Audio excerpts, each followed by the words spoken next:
تخي ندلع الورقي تبلي عندي بحسب بجنكي عبوي كل خاك ندلع الورقي عم تسديدي عب عديس كوينة نعقوم كذكر كعبالا خوينة نعقوم كذكر عب سعد خوينة نعقوم كذكر عب لبيا خوينة نعقوم كذكر نفقوت كوري إيروبا خوينة نعقوم كذكر إسرائيل خوينة نعقوم كذكر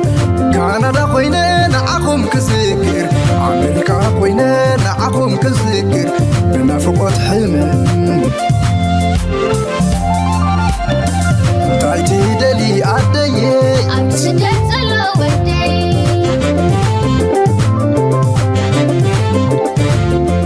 تعيتي دلي عبوي أبسدت الودي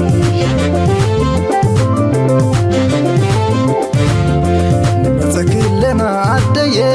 حبسي بلي أسي نبتكلنا عبوي حبس بلنا دكي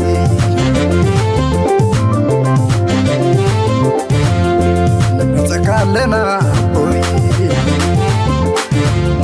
نبتكلنا عدي يمزون اللو دكي نبتكلنا عبوي نبتكلنا عدي عبز حداس عمد متي عنس لس عدي حتتني تشاسلني ملاكي عبز حداس عمد متي عنس لس عدي حتتني تشاسلني ملاكي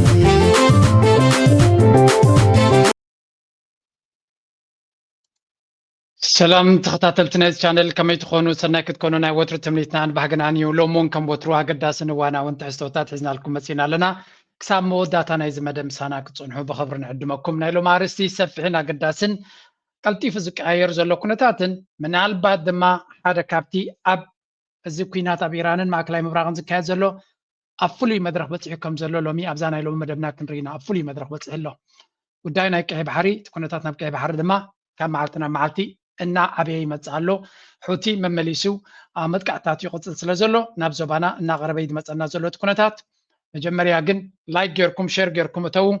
أزيو أقداس حبريتا كنركن فتنينا مجمريا let's start here. Across the Gulf have continued. In Bahrain, 2 people have been injured in strikes on an aluminium plant. An Iranian attack damaged a radar system at Kuwait International Airport on Saturday. Here in Doha, the Qatari Defense Ministry says a number of drones launched by Iran were intercepted on Saturday. And the UAE and Ukraine have denied earlier Iranian claims that it had destroyed a facility housing Ukrainian anti-drone systems in the United Arab country was اللهم إيران مع كلاي مبراق حجرات عرب نقولاتن قالقاليت ياتلن كم زلاينا نرزلنا እዚ ሕጂ ንሪኦ ዘለና ደረጃ ናይ ምቅፃል ምናልባት ነቲ ዜና ዚ ትከታተልዎ እንተለኹም ንትከታተልዎ ዘለኹም እዚ ሕጂ ንሪኦ ዘለና ምቅፃል ናይ ኢራን መጀመርያ ካብ ኩናት ካብቲ ጅምር ዝበርትዐ እዩ እቲ ዝበርትዕ ሕጂ ዘጋጥም ዘሎ and this is extremely important ኢራን ናደኸመት እያ ትኸይ ዘላ ወዲያያ ኣወጊፎማ እዮም ኣጥፊዮማ ኢና ንብል ዘለና እቲ ዝበርትዕ መጥቃዕቲ ኣብ ልዕሊ ኢማራት ለንቀናያ ገይራቶ እቲ ዝበርትዕ ቅድሚ ሕጂ ዝነበረ ኩሉ እቲ ሃሪማት ገለ ገይራ ንካብ ድሮን ክሃርሙ ከሎ ወይ ሚሳይል ክሃርሙ ከሎ ኣብ ሰማይ ከሎ ሃሪምናዮ ምስ ወደቐ ይገለ ኣብ ኤርፖርት ኖ እቲ ዝዓበየ መጥቃዕቲ ኣብ ልዕሊ ኢማራት ኣብዘን ዝሓለፈ መዓልታት ገይራቶ ኣላ ኢማራት ድማ እቲ ዘሕመመ ቃንዛ ለንቀና ኣጋጢሞ ኣሎ ብሰፊሑ ኣብ ድሕሪት ከሪአኩም እየ እሱ ጥራይ ግን ኣይኮነን ንኢማራት ጥራይ ኣይኮነን ሃሪማ ዘላ ንብዙሕ ቦታታት ሃሪማ ዘላ እቲ ተሃርሞ ዘላ ዕላማታት ድማ መገረም እዮም ዝብልዎ ዘሎ it's just important ክሳብ ክንደይ እቲ ቦታታት ሃርሞ ዘላ ኣገዳስነት ከም ዘሎ ምክንያቱ እዚ ዘርኢ ሓደው ሓያል ዝኾነ ሚሳይላት ትጥቀም ክትህሉ ከም ትኽእል ወይ እውን እቲ ምክልኻል ዓቕሚ ናይ ዘን ሃገራት ዓረብ ይኹን ናይ ካልኦት ኣዝዩ ተዳኺሙ ከም ዘሎ እዚ ሕጂ ትሪእዎ ዘለኹም ኩዌት እዩ ኣብ ቅድሚኡ ናይ ድሮን ሰንተር ናይ ኢማራት ዝበልዎ ሃሪሞሞ ከም ዘለው ዝገልፅ ሓበሬታ ንርፀን ኢና ካልእ ኣብ ናይ ኣሉሚኒየም ሰንተር ናይ ኣሉሚኒየም መጻረይ ቦታ ወይ ናይ ዓብይ ትካል ናይ ኣሉሚኒየም ናይ ኢማራት ሰለስተ ሃረማ ብዝሓለፈ እስራኤል ምስ ኣሜሪካ ኮይና ናይ ኣሉሚኒየም ከምኡ ናይ ሓፂን ፋብሪካታት ናይ ኢራን ክሃርሙ ስለ ዝቆነዩ ኣብ ኢማራት መፅኦም ኣዝዩ ዓብይ ፋብሪካ ሃሪሞምሎም ኣለው ከምኡ ነቲ ኢኮኖሚክ ዞን ዝበሃል ናቶም ሃሪሞምሎም ኣለው ስለዚ እቲ ጉዳይ ኣብ ኣዝዩ ከቢድ ዝኾነ ደረጃ በፂሑ ኣሎ ናው ሌትስ ጎ ባክ ምናልባት እዚ ዕላማታት ሲቪላዊ ስለ ዝሃርሙ ዘለው ገለገለ ሰብ እንታይ እሞ ናይ ትሕተ ቅርፂ ናይ ሲቪል ሃሪምካ እሞ እንታይ ትርጉም ኣለዎ ኖ ኢት ኢዝ ፋር ፍሮም ኢት With some breaking news coming in from Saudi Arabia, where Iran has claimed a strike on an American E-3 Sentry aircraft. That's right, a US E-3 Sentry AWACS aircraft has reportedly been damaged at Saudi's Prince Sultan Air Base after an Iranian attack. Now, the loss is crucial because the E-3 is a high-value strategic asset, and its destruction, in fact, removes one of the very important US assets of American. Okay, ሕጂ ሓደ ነገር ከሪየኩም እየ this is very very very important information ኣብዚ ሕጂ በፂሕና ዘለና ኣብዚ ትሪእዎ ፀናሕኩም ኣብዚ ሱልጣን ኤርቤዝ ዝበሃል ናይ ስዑድያ ናይ ኣሜሪካ ዝዓበየ ወይ ገለ ካብቶም ዝሰልጠኑ ኤርቤዝ ናቶም ቤዝ ናይ ወታደራዊ ዓቕሚ ናቶም ኣብ ስዑድያ ዝነበረ ሃሪሞሞ ጥራይ ኣይኮነም ተባሂሉ ዘሎ ወይ እውን ናይ ነዳዲ ዝመልኣ ነፈርቲ ጥራይ ኣይኮኑን ሃሪሞም ዘለው እዛ ትሪእዋ ዘለኹም ነፋሪት ተራ ነፋሪት ኣይኮነትን ዋጋ ናታ ልዕሊ 300 ሚልዮን ገሊኦም ድማ ክሳብ 600-700 ሚልዮን ትበፅሕ እዮም ዝብልዋ እንታይ እዛ ነፋሪት እዚኣ ራዳር እያ እዛ ነፋሪት እዚኣ ነቲ ዓውደ ኩናት ኣብ ኢራን ዝግበር ዘሎ ኣዝያ ወሳኒ ቴክኖሎጂ እያ ምክንያቱ ኢራን ትትኩስ ከም ዘለቲ ሚሳይላትን ካልኦትን ቀልጢፉ ዝርኢ ቴክኖሎጂ ኣብ ሰማይ ኮይኑ ካብዚ ዝብገስ ስለዚ ነቲ ኩነታት ነቲ ሓበሬታ ኣበይ መንገዲ ክከላኸሉሎም ማኣስ ክትኩስሎም እንታይ ይመፀካ ኣሎ ሓበሬታ ንክትረክብ ሓደ ካብቲ ኣገዳሲ ቴክኖሎጂ ዝበሃል እዚ ትሪእዎ ዘለኹም ኣሜሪካን E3 ሰንትሪ ዝበሃል ማለት እዩ ነዚ ጥዋዕ ዓቢሎም ኣለዉ ዝበሃል ዘሎ ኣሜሪካ ናይ ብሓቂ ኣብ ኩናት ናይ ኢራን ጉዳን ይወፅእ ኣሎ ክብልኩም ተሰሚዕኩም ካብ ዜሮ ተበጊሶም ዘይኮኑስ የጋንኑ ይኮኑ ዘለው actually quite the opposite ኣሜሪካ ኣብ ኩናት ናይ ኢራን ኣጋጢሟ ዘሎ ስዕረትን ውርደትን ጌና ኣይተነግረናን ዘሎ ኣይተሓበረናን ኣሎ ከምቲ ዝድለ ሓበሬታ ይወፀና ኣሎ ንእሽተይ ክፋል ኢና ንርኢ ዘለና ምክንያቱ መብዛሕትኡ ሓቢኦም መስሎ ዘለው ከም ትሪእዎ ዘለኹም ናይ ብሓቂ ብዙሓት ኤርክራፍት ፊሊንግ ኤርክራፍት ዝበሃላ ነዳዲ ዝመልኣ ነተንጀታት ከምኡ ድማ ናይ ስለያ መርበባት ኣብ ዝሓለፈ እውን ነጊርናኩም ነርና ኢና ኣብ ዑዴድ ዝበሃል ኣብ ቀጠር ዝርከብ ቤዝ 1 ቢልዮን ወላ 2 ቢልዮን ዝዋጉ እቲ ዝኸበረ ራዳር ሲስተም ናቶም ኢራን ከም ዘቃፀልዎ እቲ ናይቲ ራዳር እቲ ንክትሰርሖ 8 ዓመት የድልየካ ብውሕዱ ኢሎም ምቅፃሉ ጥራይ ግን ኣይኮነን ንዑ እንተሃሪምካ እቲ ኤር ዲፈንስ ሲስተም ናይ ኣሜሪካ ከምኡ ናይ ምክልኻል ዓቕሚ ናይ ኣሜሪካ ስለያዊ ሓበሬታ ናይ ኣሜሪካ ብዓቢ ደረጃ እዩ ዝወድቕ ምክንያቱ እቲ ሓደ ካብቲ ነቲ ኩሉ ዝካየድ ዝነበረ ኩነታት እናጠመተ ሓበሬታ ዝህብ እዩ ነተን ነፈርቲ ከጥቃዓ ከለዋ ምክልኻል ክግበር ከሎ ስለዚ ሕጂ ንሪኦ ዘለና ድኽመት ወይ እውን ኢራን ወላ እውን ብኖርማል ድሮናት በዘን ሻሂድ ድሮን ዝበሃላ ድሮናት ዘውርድዎ ዘሎ ሓደጋ እቲ ሓበሬታ ብትክክል ይንበብ ስለዘየለ እዮም ዝብሉ ዘለው ስለዚ ኢራን ሃይ ኳሊቲ ዕላማታት እያ ትሃርም ዘላ መንግስቱ ዝሞተ መራሕቱ ዝሞቱ ጀነራላቱ ዝሞቱ ከምዚ ዓይነት ርቀት ዘለዎ ናይ ኩናት ግብረ መልሲ ክበካ ኣይክእልን እዮም ዝብሉ ዘሎ መብዛሕቶም and this is one of the ነዚ ኩናት እዚ መመሊሱ ዘገርሞ ዘሎ እዩ ዶናልድ ትራምፕ ድማ ካብዚ እናቀፀለ ክኸይድ ከሎ ንኢራን ብፍፁም ከሰንብዶምን ከንበርክኾምን ኣይክእልን እዩ ዘሎ ብግምጣሉ ኢራን ሞራሎም ንላዕሊ ዝኸይድ ዘሎ ምክንያቱ ዕላማታቶም ክሃርሙ ጀሚሮም ስለ ዘሎ ዕላማታቶም ድማ ኣሜሪካ ኣብ ዘይትፅበዮም ቦታታት ወይ እውን ኣሜሪካ ብኩሉ ዋጋ ክትከላኸለሉ ኣብ ዝግባእ ምክንያቱ ነቲ ኩናት ዘድልይዋ እቲ ካልእ ድሓንስ ከቲ ቤዛት ናይ ቀደማ ገለ ድሕርቲ ኩናት ክሃንፅዎ ትኽእሉ እዮም ክትብል ትኽእል ኢኻ እዚ ሕጂ ንሪኦ ዘለና ግን ኣብቲ ኩናት ዘድልያ ቴክኖሎጂ እዩ ኣብዚ ንኢራን ትገብሮ ዘላ ኩናት ብዝለዓለ ኣበርክቶ ዘለዎም ቴክኖሎጂታት እዮም ዞም ዝቃፀሉ ዘለው ስለዚ ነቲ ኩናት እውን እንተኾነ ንክትቅፅሎ ኣድማዕነት ናትካ ክሕይል ድሕሪ ኮይኑ እዚኣቶም ክዕቀቡ ክኽእሉሎም እዚ ይወድቕ ምህላውን እዚ ይረብ ምህላውን ድማ መን ኣብቲ ኩናት ናሓየለ ይኸይድ ኣሎ ካብ ግዜ ናብ ግዜ እናነፀረ ይመፅእ ኣሎ ስለዚ ኢራን ንናይ ኣሜሪካ ስልጣነ ከተውድቕ ትኽእል ሓንቲ ሃገር ንሳያ እዮም ዝብልዋ ዘለው ስለምንታይ ድማ ክንሪኦ ኢና ሃገራት ዓረብ ኣብ ቲፒንግ ፖይንት ይብልዎ ኣብ ናይ ብሓቂ ኣብ ጫፍ በፂሖም ኣለዉ ኣብ ጫፍ እዚ ጫፍ ድማ እንታይ ምዃኑ ከሪአኩም እየ መጀመርያ listen to the western media እንታይ ይብላ ኣሎ ብዛዕባ እዚ ኩነታት A report in the Washington Post. The US is using hundreds of Tomahawk missiles on Iran, which is said to be alarming some people at the Pentagon. What is your assessment of this? Is the US running low on ammunition? Because many people would say that they didn't expect it to last this long. زحتو زيا كاباتهم زمصت راديو كونس كاب كلتي معرباو عالم ميدياتات تمص زلا سادما أمريكا تماهك ميسايلس مالتين اير ديفنس تقملو خون حدغኛ ميسايل زبحال انتولو دما زي تماهك ميسايل زبحاليو أمريكا دما أمنا بزح يعنيان كثيران كم زلا بزو كينات زي حجي دما تودي سلو زلو نخدكو دما ولا ገንዘብ ይሃልጋ ولا ቢሊዮናት ዶላራት ይሃልጋ እቲ ፋብሪካታት ቀልጢፉ ከፍሪያ ይክልኒ ስለዚ እዚ ኩነታት ዝና ተወደቅ ከይት ከሎ ዶናልድ ትራምፕ ዘለዎ ጸብለልትነት ኣብቲ ኩናት እና ጎደለ ዝኸይድ ስምዕዎ ስለምንታይ ከምዚ ያጋጥማሉ ሓቅነት ከሎ ወዲዩ ኣብ ዋሽንግተን ፖስት ናይ ኣሜሪካ ወፂ ዝነበረ እዩ እቲ መልስናቱ ዘገርም እዩ Well, that's another assumption that was flawed, that we expected that this campaign would last much less than what we've seen so far. So obviously when you're in a race for time, then you're going to start talking about, resources, depletion of resources, war of attrition, which seems to be now favoring the Iranians. It's not because they have more resources. That's not true. It's just because they have greater tolerance for pain, right? It's kind of a paradox. It's almost counterintuitive with the Iranians. The more pain you deliver to the Iranians and the more they're able to absorb, the more pain that they're actually able to supply to the international economy. And we can't win that race. The pain tolerance race, we can't win. And the firepower, no matter how enormous that we can apply against the Iranians, is also not going to solve essentially a political strategic problem. And so... Exactly. እዚያ ተዘረባ ብዙሓት ሰባት ዝበፅሕዋ ዘሎ መደምደምታ እዚያ እያ እንታይ እዮም ዝብሉ ዘለዉ ክንምንታይ ንሕና ንሃርሞም ኣለና ብኸመይ ንቐፅዖም ኣለና እንታይ ንሃርሞም ኣለና እሱ ይኮነ ነገዳሲ መጀመርያ እንታይ ይብላ ኣሎ ብዙሕ ጌጋ ኣሳምፕሽንስ ጌጋ ግምታት እቲ ኩናት ናብ ኢራን ዝተፈነወ ኣብ ብዙሕ ጌጋ ግምታት ዝተበገሰ ነይሩ እቲ ዝዓበየ ግምትናቶም ህዝቢ ክልዓል ቀዳማይ ነቶም መራሕቲ ምስቀተልካዮም ህዝቢ ክልዓል ይኽእል እዩ ዝብል ገምጋሚ እዩ ጠቕላላ ኣብተን ቀዳሞት 48 ሰዓታት ፌይል ገይሩ እዚ በዚ ሕጂ ዝኸይድ ዘሎ ደብዳብ ድማ ህዝቢ ክልዓል ከምዘይክእል ኣንጻርና እምበር ኣብ ጎንና ክልዓል ኣይክእልን እዩ ካልኣይ እቲ ኩናት ሕጂ ንሪኦ ዘለና ኢራንን ኣሜሪካን እስራኤልን ወይ እውን ማሕበረሰብ ዓለምን ኣትይዎ ዘሎ ደረጃ ኩናት መን ቃንዛ ዝያዳ ክፃወር ይኽእል ኢራን ድማ ካብ ክንኣምኖን ክንግምቶን ንላዕሊ ካብ ንሕና ክንግምቶ ንኽእል ንላዕሊ ቃንዛ ናይ ምፅዋር ዓቕሚ ኣለዎም ናይ ብሓቂ ይፃወሩ ኣለዉ መዓት ደብዳቤ ዝወርዶም ዘሎ በደ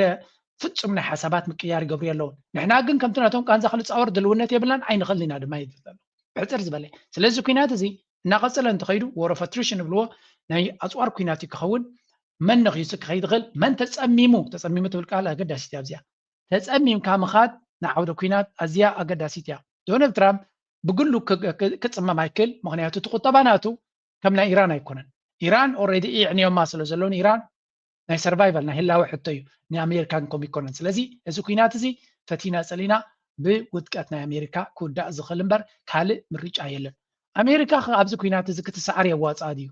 ኣብዚ ኩናት እዚ ኣሜሪካ ተሳዒራ ንክትወፅእ የዋፅኣ ዶ ብፍላይ ህዝቢ ክለዓለሎም ወይ እውን ህዝቢ ንዓቢ ክገብረሎም እዮም ዝፅበዩ ነይሮም well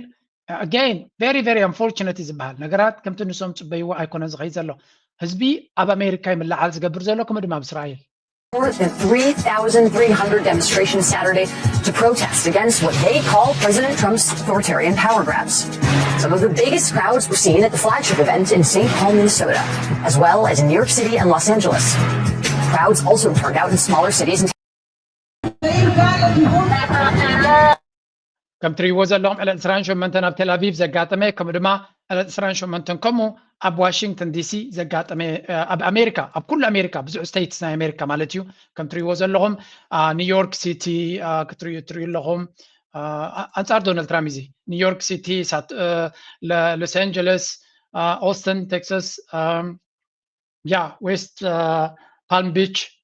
فلوريدا مالتيو زي واشنطن دي سي فيلادلفيا كم تري ورلهم إذا كله نعبي أنصار دونالد ترامب زغنعي سلام سلفي لذي حزب العائلة رجيم change قبل الكات حسن تنيركا well the people are rising against you حزبي أنصار كايز اللي عزلو نعاها كاف سلطان كا كتليلو سلطان كا درت نكلو من قدن خد كتير نزكينات تو كتبلو نعاها يسقطز قبل الكازلو لذي this is historic momentum زلو سنين رينا بفلا يزل أب إسرائيل استقبل ما كابو فليز بلي أب إسرائيل زلو كينات توابل يم زلو ኩናት ተዋብሎ እዚ ኩናት ዝኽንፃወ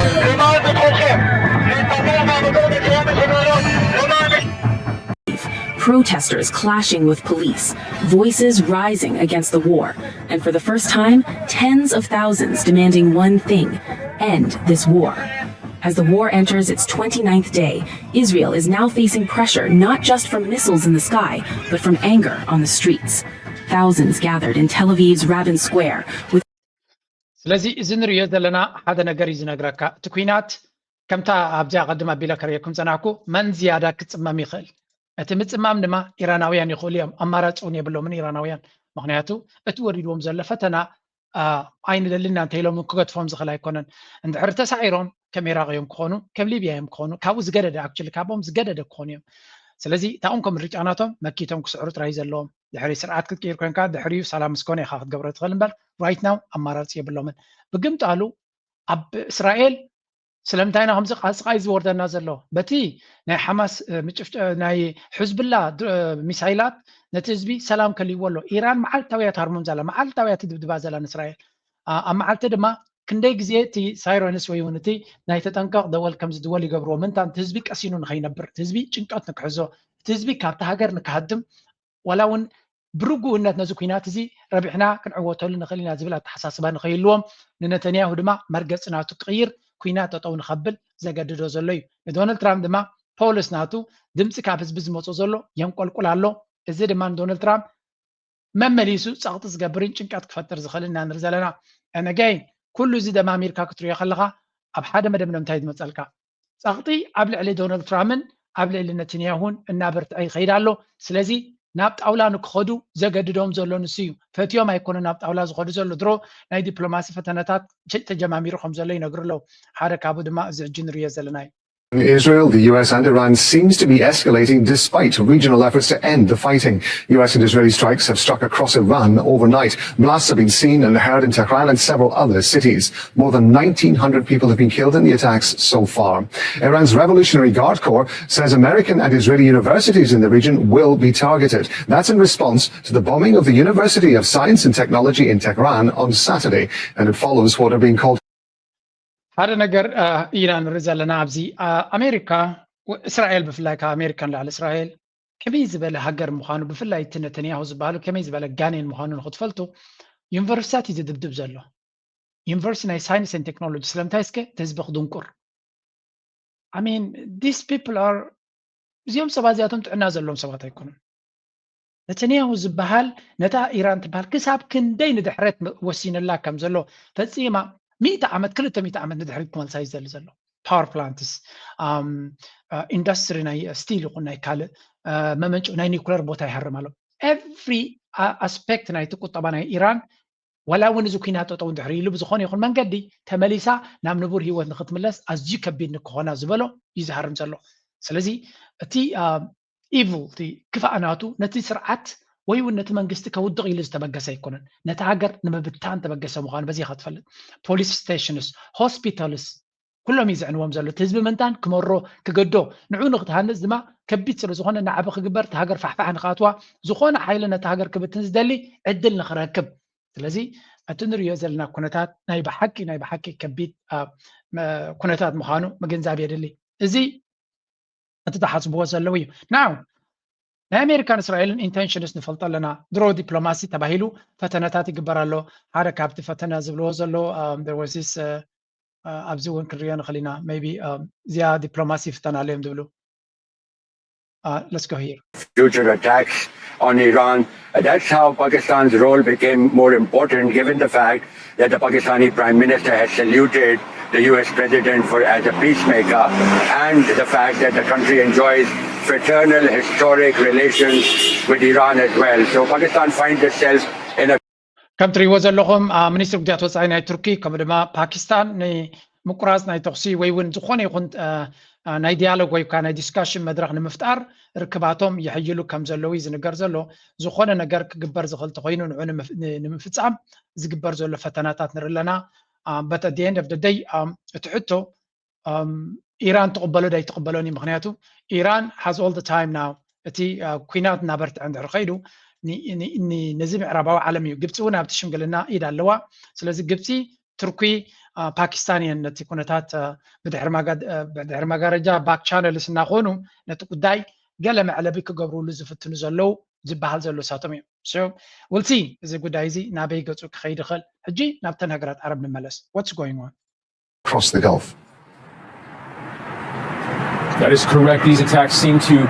blend seamlessly from one day to the next here in the UAE. Last night, people went to sleep after hearing the alerts on their phones, the sounds of alarms warning of air raids. And this morning, once again, that's what people have been waking up to as well. The Ministry of Defense confirming that it has been since last night confronting incoming threats from Iran. A similar story in Kuwait, air raid sirens and alerts at night. And again, this morning, the Kuwaiti military saying that there were some 15 drone attacks on the هقرات عرب أزيو كبيت زخونة فتنا قت إموان كم زلي زنقر زلو من البات أبز حلفة قبل على السعودية بدونالد ترامب استجبر زربا رينا نيرنا كابو كتيلنا أتينا أمريكا establishment نزان هقرات عرب كدم سسني لو تبقي سخم زلو تردي ومالو listen to this one هذا كابتوم قربتنا دونالد ترامب نتي ما جاز بحال بدحر مغارجة ززور سبن زبحاليو Troops, where's the Arab Air Force, where's UAE, where's Qatar, our great guys in Qatar, where are they? I want to see their planes, I want to see their missiles, they're bitching and moaning, hey, we're getting hit when you're not protecting us. You know, the United States is not protecting us. Yeah, I know you're protectorates, but part of being a protectorate, you got to stand up when the alarm goes off and the زتري وضع لهم ستيف بناني بحال حدا كابتوم أزيوم حدا جنياتات ناي ماجا ناي دونالد ترامب كاب قدم كاب كلتشن عصرت شدشتن نمرج أنا تزمرح زنبرن بدحر مقارجة كابتوم كان درختنا تريز بحالي تلزين زين أقرأت عرب تنسوا معنا ولكن علوكم مثلا تلا الناس هاتكم كان بتوق تحوسوا أبي اللغم أبي اللي تحاومهم عجاريونا تازقدت جن عجز بلا يسمعوها إزيد ما تتحساسبا أبتنا دونالد ترامب ني وراس عرتنا السعودية بقلت تصريف وطرة إذا كنا نزاز ربازياي بخالق جباب تزاريبوا كن سمعينا. Bell rings, right? When the bell rings, you got to be able to stand up. You got to be able to stand and deliver. And now it's time for them to deliver. The first wave at Carg Island to go take it, and the second wave at Carg Island to hold it, ought to be all Arabs, 100% Arabs. The counter argument is, oh, Steve, you can't do that. If you do the Arabs and the Persians, you got the Persian nationalist war go on forever. Well, maybe it goes on forever. But they're the ones fighting it. Maybe it goes on forever. Maybe it's going to have to go on forever. Maybe all that bad blood's got to be, you know, you got to lance the bow and let the pus. Oh my God, this guy is evil. هذا كابتن سيطان مقابريا زبل وزيم. ده يزبل زلو حجي حفيلكم أبي اللهم قال ملت تترعرعنا تكون قرفوا أوياتنا تكون برغرغنا تكون كم يزبل زلو بيتشينج يزبلهم زلو. سلزين عقريفكم حفيلكم نتكاقا إلى نزبال تسعة من تاويتنا دادنا إيران زقبروا لبوتا كيتكم حزوه عصراقنا يكون كف قابل كفيلكم أو نتبوتا وريركم محازن أب معقابون أبركو تاخد قبر لكم يا حجي كم زول كم زول يا توم برشاويان عرب نكو أم وداتا زي بلو كينات كاتويم يتو يا كاتو لهم يزبل ذلك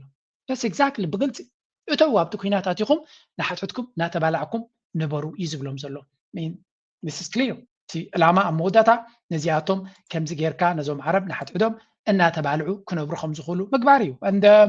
they're not shy from it لذي هقرات عرب كاب دونالد ترامب تسفاصل زغورتو كاب من حاجة دليل له أبدو سمعوا Iranian strike injured at least 15 U.S. troops. This was at a military base in Saudi Arabia on Friday. Kuwait International Airport reported damage to its radar system after an attack early on Saturday. Here in Doha, the number of drones launched by Iran says its systems in the UAE. Qatar have signed a defense cooperation agreement during President Volodymyr Zelensky's visit to Doha. He met with the Emir of Qatar, Sheikh Tamim bin Hamad Al Thani. The agreement includes sharing expertise in countering missiles and unmanned aerial systems. Ukraine has built experience in kissing my ass.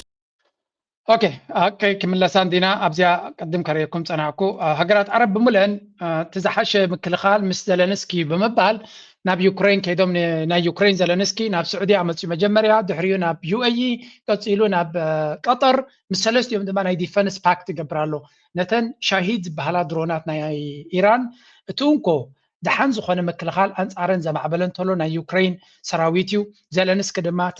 تدلاي ناب تعد خوينلو معاد جنزب معاد ديلس يقبرالو نسو ديل كقبري فتنالو بوتين دما بتنتا نتا يوكرين نابل عاي خيدالو سلازي انتايو تزقبر زلو كنتات بجنزب كاو خغصو فتنيا معناتو تشاهد زبال درون ايران حدا كابتي كاندي حدا خوين زليو سلازي كلها نقرات عرب قطرون بلوم اماراتون بلوم سعوديون بلوم كاب ካብ ናይ ዘለንስኪ ቴክኖሎጂ ክረኽቡ ምክልኻል እዮም ክረኽቡ ዝፍትኑ ዘለዉ እዚ ድማ ቀሊል ዘይኮነ ብቅዓት እዮም ማዕቢሎም ዘለዉ ዩክሬን ግን ንዓታቶም እውን ከጥሕኖም ኣይከኣለን እቲ ኩነታት ግን ምስ ግዜ ክንሪአና ኣብ ብዙሕ ቦታ ንሪኦ ዘለና ኢና ኣብ ቀጠር ጥራይ ኣይኮነን ኣብ ኩላቶም ኣብ ሃገራት ዓረብ ክዘውር ዝቐነየ እዩ ሕስር ብዝበለ ነቲ ድሮን ንምክልኻል ዝሕግዝ ተባሂሉ ዝፍለጥ ቴክኖሎጂ እዩ ንመለስ ኣብቲ ኣርእስቲ ኣብዚ ክብሎም ፀንሐ ነተን ሃገራት ዓረብ እቶም ሃገራት ዓረብ ኣብዚ ጉዳይ እዚ ብኸመይ ክርእይዎ እዮም እንታይ ኣማራፂ ክህልዎም እዩ ናበይ ገጾም ክኸዱ ይኽእሉ I'm going to show you a few things ኣብዚ ብፍላይ ሓንቲ ቻርት ላትን ነብዚ ናይ ኢማራት ከሪአኩም እየ ንሳ እታ ቀንዲ ኣገዳሲት ስለ ዝኾነት where is that yes here okay ነዚያ ፅንሒ ኢለ ከሪአኩም መጀመርያ ኣብዚ ነቲ ናይ ነዚ ከስማዕኩም ፀናሕኩ ንስማዕ We've already made it. The Israelis already made it a Persian nationalist thing. Isn't that? There's no. Where's the revolt against the Islamic theocracy? Those demons. Those demons. I might add, for all the happy talking, you got today at CPAC they may even have the Shah's son. Remember the Shah's son last summer when he was in London and he stood up and had a press conference. The Shah's son stands. كم تريوا زلهم ኣብ ኢራን ዝኾነ ይኹን ለውጢ ከምዘየለ ተስፋ ናይ ዝቆረፁ እዮም ዝመስሉ እቲ ህዝቢ ክልል ዓላይ ክልኒ እቶም ሃገራት ዓረብን ኢራንን ድማ ከይበኣሱ ውግእ ከይኣቱ ንብሎ ዘለና ንግደፎ ይባራዕ እዮም ዝብሉ ዘለው ሓንቲ ዘረባ ኣላ ኣብዚያ ከተረዳእኩም ኣብ ዝሓለፈ እውን ኣርእየኩም ነይረ እስከዚያ ዘረባ ስምዕዋ ሓንቲ ኣብ ሃገራት ዓረብ ከቢድ ዝኾነ ባእሲ ትፈጥር kissing my ass. You really didn't. He thought he'd be just another American president that was a loser. Mohammed bin President Donald Trump took the stage and openly mocked one of America's closest allies. His target? Saudi Arabia's crown prince, Mohammed bin Salman. Trump said he didn't think he'd be kissing my ass, but now he has to. He better be nice to me. He didn't think he'd be kissing my ass. He really didn't. He thought he'd be just another American president that was a loser, where the country was going downhill. But now he has to be nice to me. You tell him he better be nice to me. That line delivered casually at a Saudi bank. ሕጂ እዛ ዘረባ እዚኣ ንብዙሓት ሃገራት ዓረብ ንብዙሓት ስኮላርስ ልዑል ቁጥዕ ዝፈጠረ ዘረባ እያ ምክንያቱ ሓደ ንንጉስ ኣብ ስዑድያ ፕሮቶኮል ኣለዎም ንንጉስ ከምዚ ኢልካ በዚ ቋላት እዚ ዘይኮነስ ዘንጢልካ ንኸተዛረቡን ክልኩል እዮም ዝብሉ ኦኬ ስድሓን ዶናልድ ትራምፕ ዝኽተሉ ሕጊ የብሉን እዚ ድሓር እቲ ናይ ስዑድያ ንጉስ በዚ ቃላት እዚ ክገልጾ ጥራይ ዘይኮነሲ ተንበርኪኹ ናተይ ግዙእ ክኸውን ክኽእል ኣሎ ንገርዎ ኣበይ ኣለኹም ኣበይ ኮይኑ ከተገልዑ ዝብል ዘሎ ኣብ ናይ ስዑድያ ናይ ኢንቨስትመንት ፎሩም ስዑድያ ናይ ኢንቨስትመንት ምስ ኣሜሪካ ክትገብሮ ትኽእል ተባሂሉ ሰጊሩ ዘሎ ፎሩም ኣብኡ ኣብ ፍሎሪዳ እናተዛረበ ከሎ እዩ ነቲ ንጉስ መጠንቀቕታ እዛ መጠንቀቕታ እዚኣ ግን ትርጉም ኣለዋ ቢካዝ ካብ ዜሮ ዝተበገሰ ዘረባ ኣይኮነትን ናይ ዓቕሊ ፅበት ዘረባ ነዚያ ክንርዳእ እንድሕር ኮይና ኣብዚ ክንሰማዕ ኣለና this war, and here's exactly why. The moment America withdraws from the Middle East, a 5-step chain reaction begins that would destroy the American economy permanently. Step 1, the Gulf states fall under Iranian influence and become Iranian client states. Step 2, the petrodollar collapses. The GCC stops selling oil in US dollars, destroying the mechanism that allows America to function with $39 trillion in debt. Step 3, Japan and South Korea immediately begin the largest military buildup in their post-war history, no longer trusting American protection. Step 4, Europe concludes America is retreating globally, makes peace with Russia and NATO fractures. Step 5, the US dollar loses reserve currency status. ሕጂ እንታይ ዝብል ዘሎ ኣሜሪካ ነዚ ኩናት ናይ ኢራን ክትሰዓረሉ ይትኽእል እያ ወይ እውን ካብዚ ተሳዒራ ንኸይትወፅእ ኩሉ ዝከኣላ ክትገብር እያ ስለምንታይ ኢራን ንኸይትዕወት ጥራይ ኣይኮነንቲ ዕላማ ምክንያቱ እዚ ቦታ እዚ ንኣሜሪካ ኣዝዩ ኣገዳሲ እዩ ኣሜሪካ ካብዚ ቦታ እዚ ክትሰዓርቲ ኮይና ክወርዳ ዝኽእል ሓደጋ ኣዝዩ ከቢድ እዩ ሓደ እዘ ነገራት ዓረብ ነቲ ናይ ዶላር ኣሜሪካ ሪዘርቭ ከረንሲ ንክኸውን ዓብይ ኣስተዋፅኦ ዘለወን እየን that's why ድማ ፔትሮ ዶላር ዝበሃል ፔትሮሊየም ጥራይ ኣይኮነን ዘለዎም ኣሉሚኒየም ኣለዎም ብዙሕ ኮሞዲቲስ ኣለዎም ኣብ ዓዶም ንቁጠባ ዓለም ዘድሊ ብዶላር ጥራይ ከዓ ዝሽየጥ ዘሎ ኣብ ልዕሊኡ ድማ ብዶላር ይሸጥዎ ጥራይ ዘይኮኑስ ካልኦት ሃገራት ከምኡ ገብሩ እዮም ናይዚኣቶም ብዙሕ ትርፊ ገንዘብ ስለ ዘለዎም ውሑድ ህዝቢ ስለ ዘለዎም ነቲ ገንዘብ ነቲ ብዙሕ ዝተርፎም ሽያጥ ናብ ናይ ኣሜሪካ ካፒታል ማርኬትስ ቦንድ ናይ ኣሜሪካ ድዩ ስታክ ማርኬት ናይ ኣሜሪካ ድዩ ኢንቨስት ምግባር ነቲ ናይ ኣሜሪካ ቁጠባ መወዳድርቲ ብዘይብሉ መንገዲ እዮም ዝጠቕምዎ ስለዚ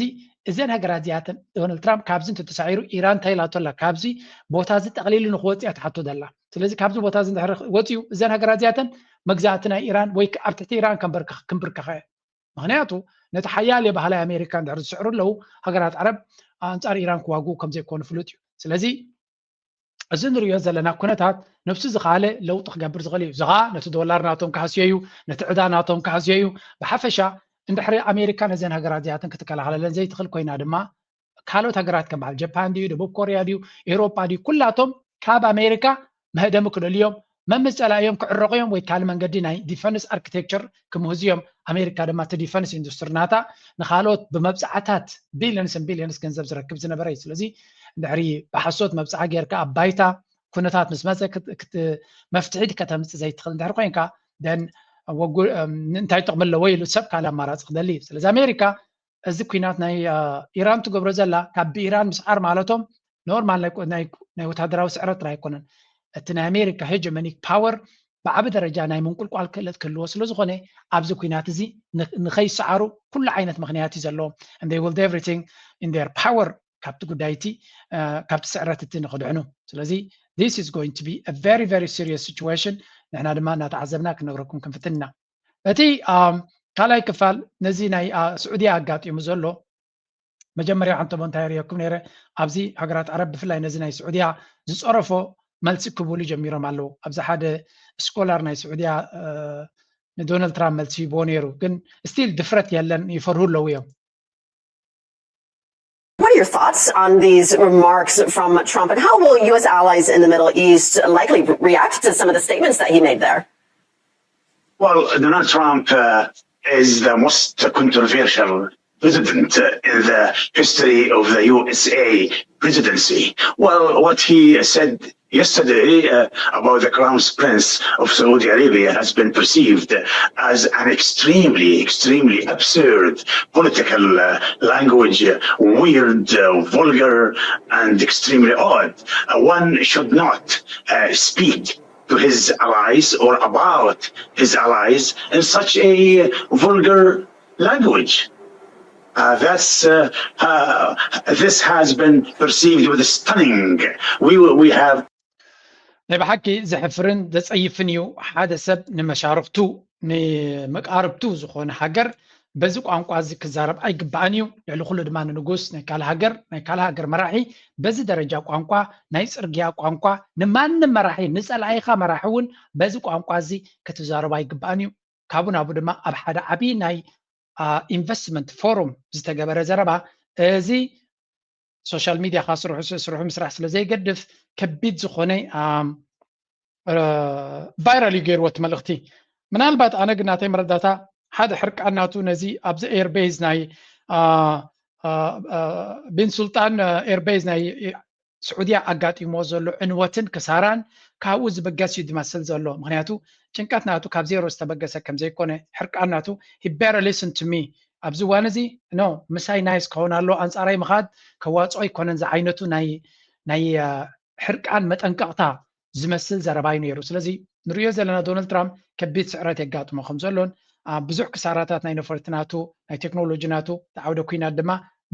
ብዙሕ ክሳራታት ይወርዶ ኣሎ እዚ ክሳራታት እዚ ዝፈጥሮ ዘሎ ፀገም ምዃኑ ክኸውን ከም ዝኽእል እቲ ጭንቀት ናቱ ካብ ዜሮ ዝተበገሰ ጭንቀት ከም ዘይኮነ እዩ ዝነግሩ ዘሎ ስለዚ we are witnessing a historic moment ማለት ኣብ ታሪክ ፍሉይ ታሪክ ኢና ንርኢ ዘለና ኣሜሪካ ኣብ ከምዚ ደረጃ ናይ ጭምልቕና ክትኣትያ ኢሉ ሰብ ኣይግምትን እዩ ነይሩ but guess what we are here ኣብዚ ቦታ እዚ ኣቲና ኣለና ነቲ ሕማቕ ካብ ሕማቕ ናብ ዝገደደ ከም ዝበሃል ድማ the next step is this The US war on Iran, Tehran has received a shot in the arm. The Houthi rebels have announced their entry into the war, firing ballistic missiles at cities across southern Israel. The entry of the Houthis adds a new front to the war, one that can deal a crippling blow to global energy flows. Here's a report.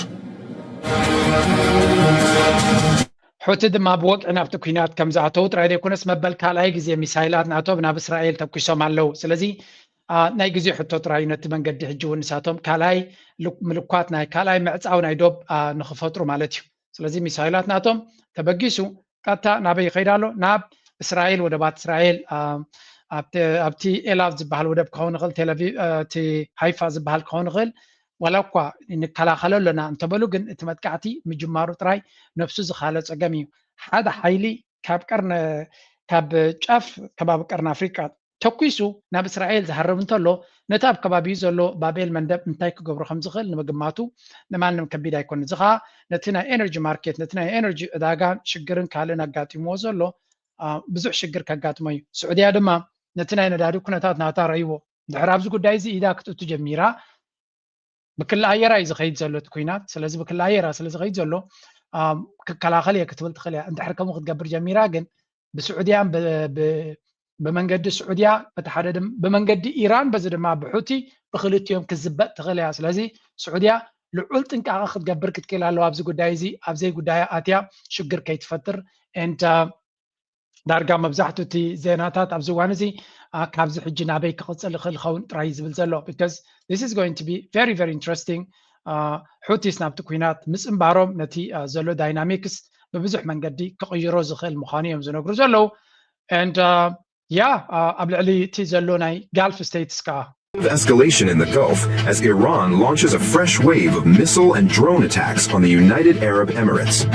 According to the UAE's defense ministry, at least 20 ballistic missiles and 37 drones were fired in the latest assault. Authorities say all incoming threats were successfully intercepted before impact, but the scale of the attack highlights the growing intensity of the conflict. Saturday's barrage adds to an هذا كابزي نريو زلنا أبزون كلتا articles كبكم there was this article إمارات أبز حلفة إنتاج جيراني رامس لكم نسعود إني أمريكا كتكتلي على كزكوينات زي بقللو كودا عندنا زلنا قرب قلص على تكوينات كهرم على إسرائيل إيران سكت داخل على ميسايل سيستم سناتا قالنا بلت كامبين ميديا تجبر نيرا إيران دم قبر ملسكت مخانا جيراني را كبيت زخون قبر ملسد ما هي بات هلا جي تكوينات دارجا كاب إسرائيل نلعلي إيران ني إمارات تارجت جيرات خمسة لايزن قرزلو انتهى قاتو يمول لابزنز حلفة معك 2 days ago the UAE was doubling down on a partnership with United States أبزنز حلفة معلتات سعودية إماراتي مسمن عرق قبر كم تخيل مسمن زمدناك قبر مخانات زارة ميرا بس أمريكا شركة ناتو منوح قلت المخانون حيال زخون سرز اللون أبزو نقر استمركوسة مخانون ينقر نيرم but now بتزبل وزلو كنتات إنها تغير يخير على مهنياتو إيران كبيد زخونه متكعتي قبل اليوم تقبر سلازلا ازي كبيد متكعتي هذا كابو زعجن ريدلنا انتهم زلزلو they wanted Iran so Iran كتقصعلو وقت تداخمالو اصوراتا اكساب زودا كنقبرالنا يلوم نيرم Iran كان زرباز سميعهم سلازنبرو then Iran hit back Iran كترمم جميرالا انت هريماتو مالا the Khalifa economic zones بالنا كتبازون مالتيو مع تكالات زلو كمدما UAE's largest trade hub ስለዚህ እዚ ናይ خليفة economic zones بال ናይ إمارات تزعبه ናይ نقدي هب مالتيو ስለዚህ نعو بحماق severely damaged بخبيد عنيات طلع كمدما إمارات global aluminium التوالح زبال دما كمو نتناي aluminium بعلم درجة نقول طبعا علم عبا قدا سنزل ودما عابي عنوات عريدات لله كمو أبفجر oil port وتفجر زبال ناي نداد موت دما أبون كبيد زخونة متكعتي كم زجبرتي نقرأ سلزي محاور ناي قط طبعا يتهاجر صبوغ يراريا ترمسلا مالتي زي ني إمارات كابتو زلوك كنتات أزيو كبد بالزخلي سبع عشرة حدا سبعة قتيلة مع الله وشتي إمارات 390 شو من باليستيك مسائل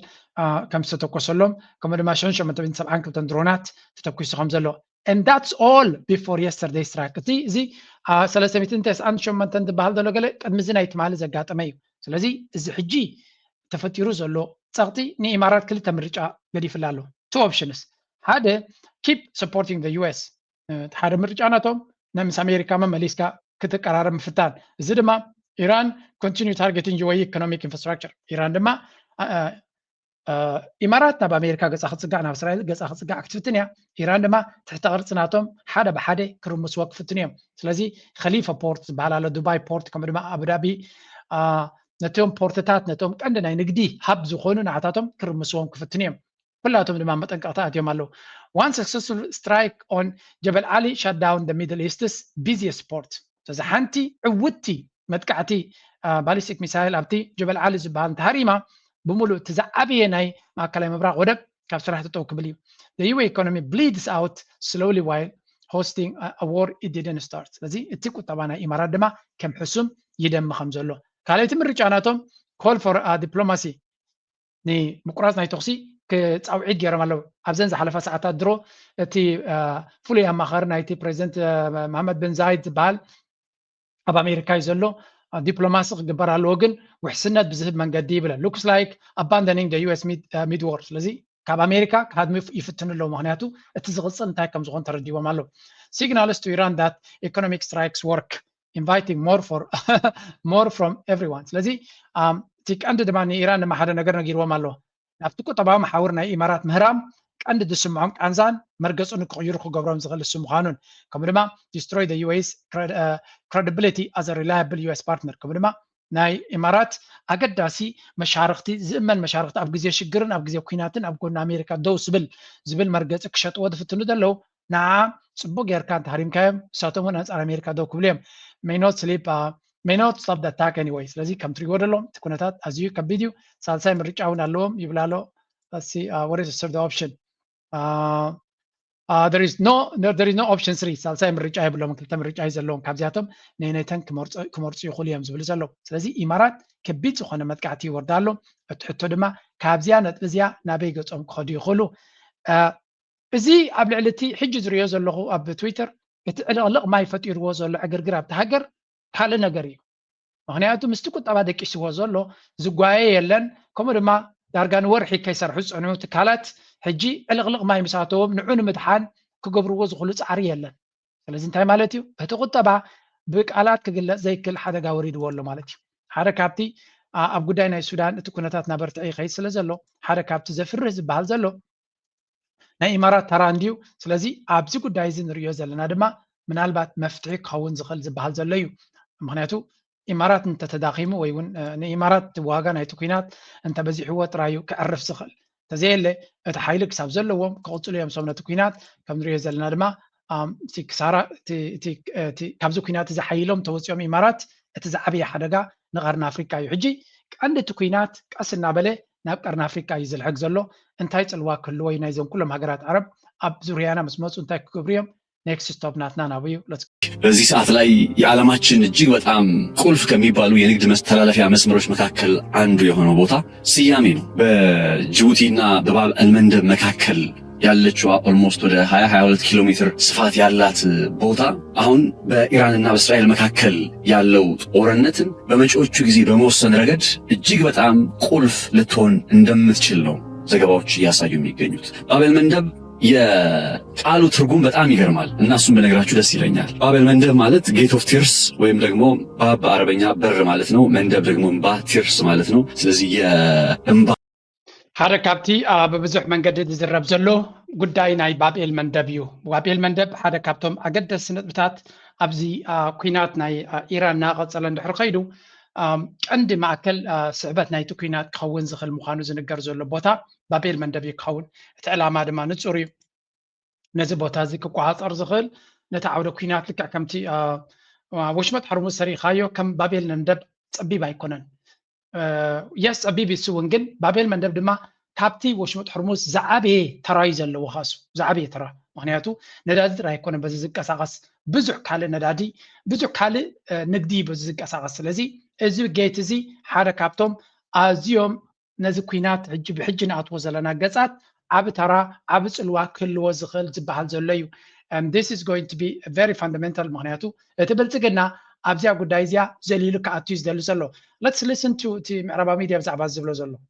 And part of that is being diverted to the Bab al-Mandab Strait, which is a strait that is on the coast of Yemen, as we see there on that map. It leads to the Red Sea, which leads to the Suez Canal, which leads to the Mediterranean. And that could be something that the Houthis start targeting the way they did start targeting that after the October 7th, 2023 attacks. And if they jump into that strait, that would be two very critical straits blocked at the same time. And that ስለዚ እንታይ እዩ እቲ ሕጂ ቁጠባ ናይ ዓለም ብፍላይ ቀዳመ ሰንበት ስለ ዘለና كابسوني جميرو كتصبيز قبرلو زلو قطباني عالم ويون نتي قطباني عالم أكايدا عبس الواخ قبر زغل ناي حوتي وساني عبز مسمر ناي نقد ناي بحرن بابي المندبن يكون مغنياتو مراخب بزي كنحلف عين دلنينا درو ناي ماري تايم ناي عد انجليز مراخب مس عمر ركب زلون بزي بوتا زكايك أربع بدو أفريقيا قال جيرم كخلا خمس زلون عزيز له مغنياتو كساب زهرمو وي حنت كساب زهرموها كتصبي بلنا كنحج جيرم مهم ناب إسرائيل قصهم كتكوسن تجميرهم مسائلاتهم ناب إيلاتنا بإسرائيل كبس تجميرو دن أبز كبابي سقوم تكوسو سلوز غلو مراخب بز بوتا زكايات واي بلالو زدما أوروبا نزلنا أمريكا نزلنا كتاوي كاب جبانا نجبانا مقطعتيو مغنياتو نورمال كاب إيسيا تبقيسو كاب تايلاند ديو كاب ماليزيا ديو كاب إندونيسيا ديو كاب فيتنام ديو كاب زخونا هاجر تبقيسو نابي أوروبا دمت زنبري كتاب غيب عاري كيدو زخيد زنبري توسخنا كلتا سومن وي ثلاث سومن من قدي يوسخلو لوجيستيكس زدما الانشورانس لوجيستيكس واغا سلادوسخ التنبرتي تمساسال نبرت كيفرو خلو نداد كبير وبخبور يسرحلو غعزو دما نورمال من قدناتو تدسكيل سلازلو توسخ واغا إذا دما نقط طبعا هاجرات عابس الواخ فتر زغليو زي حجي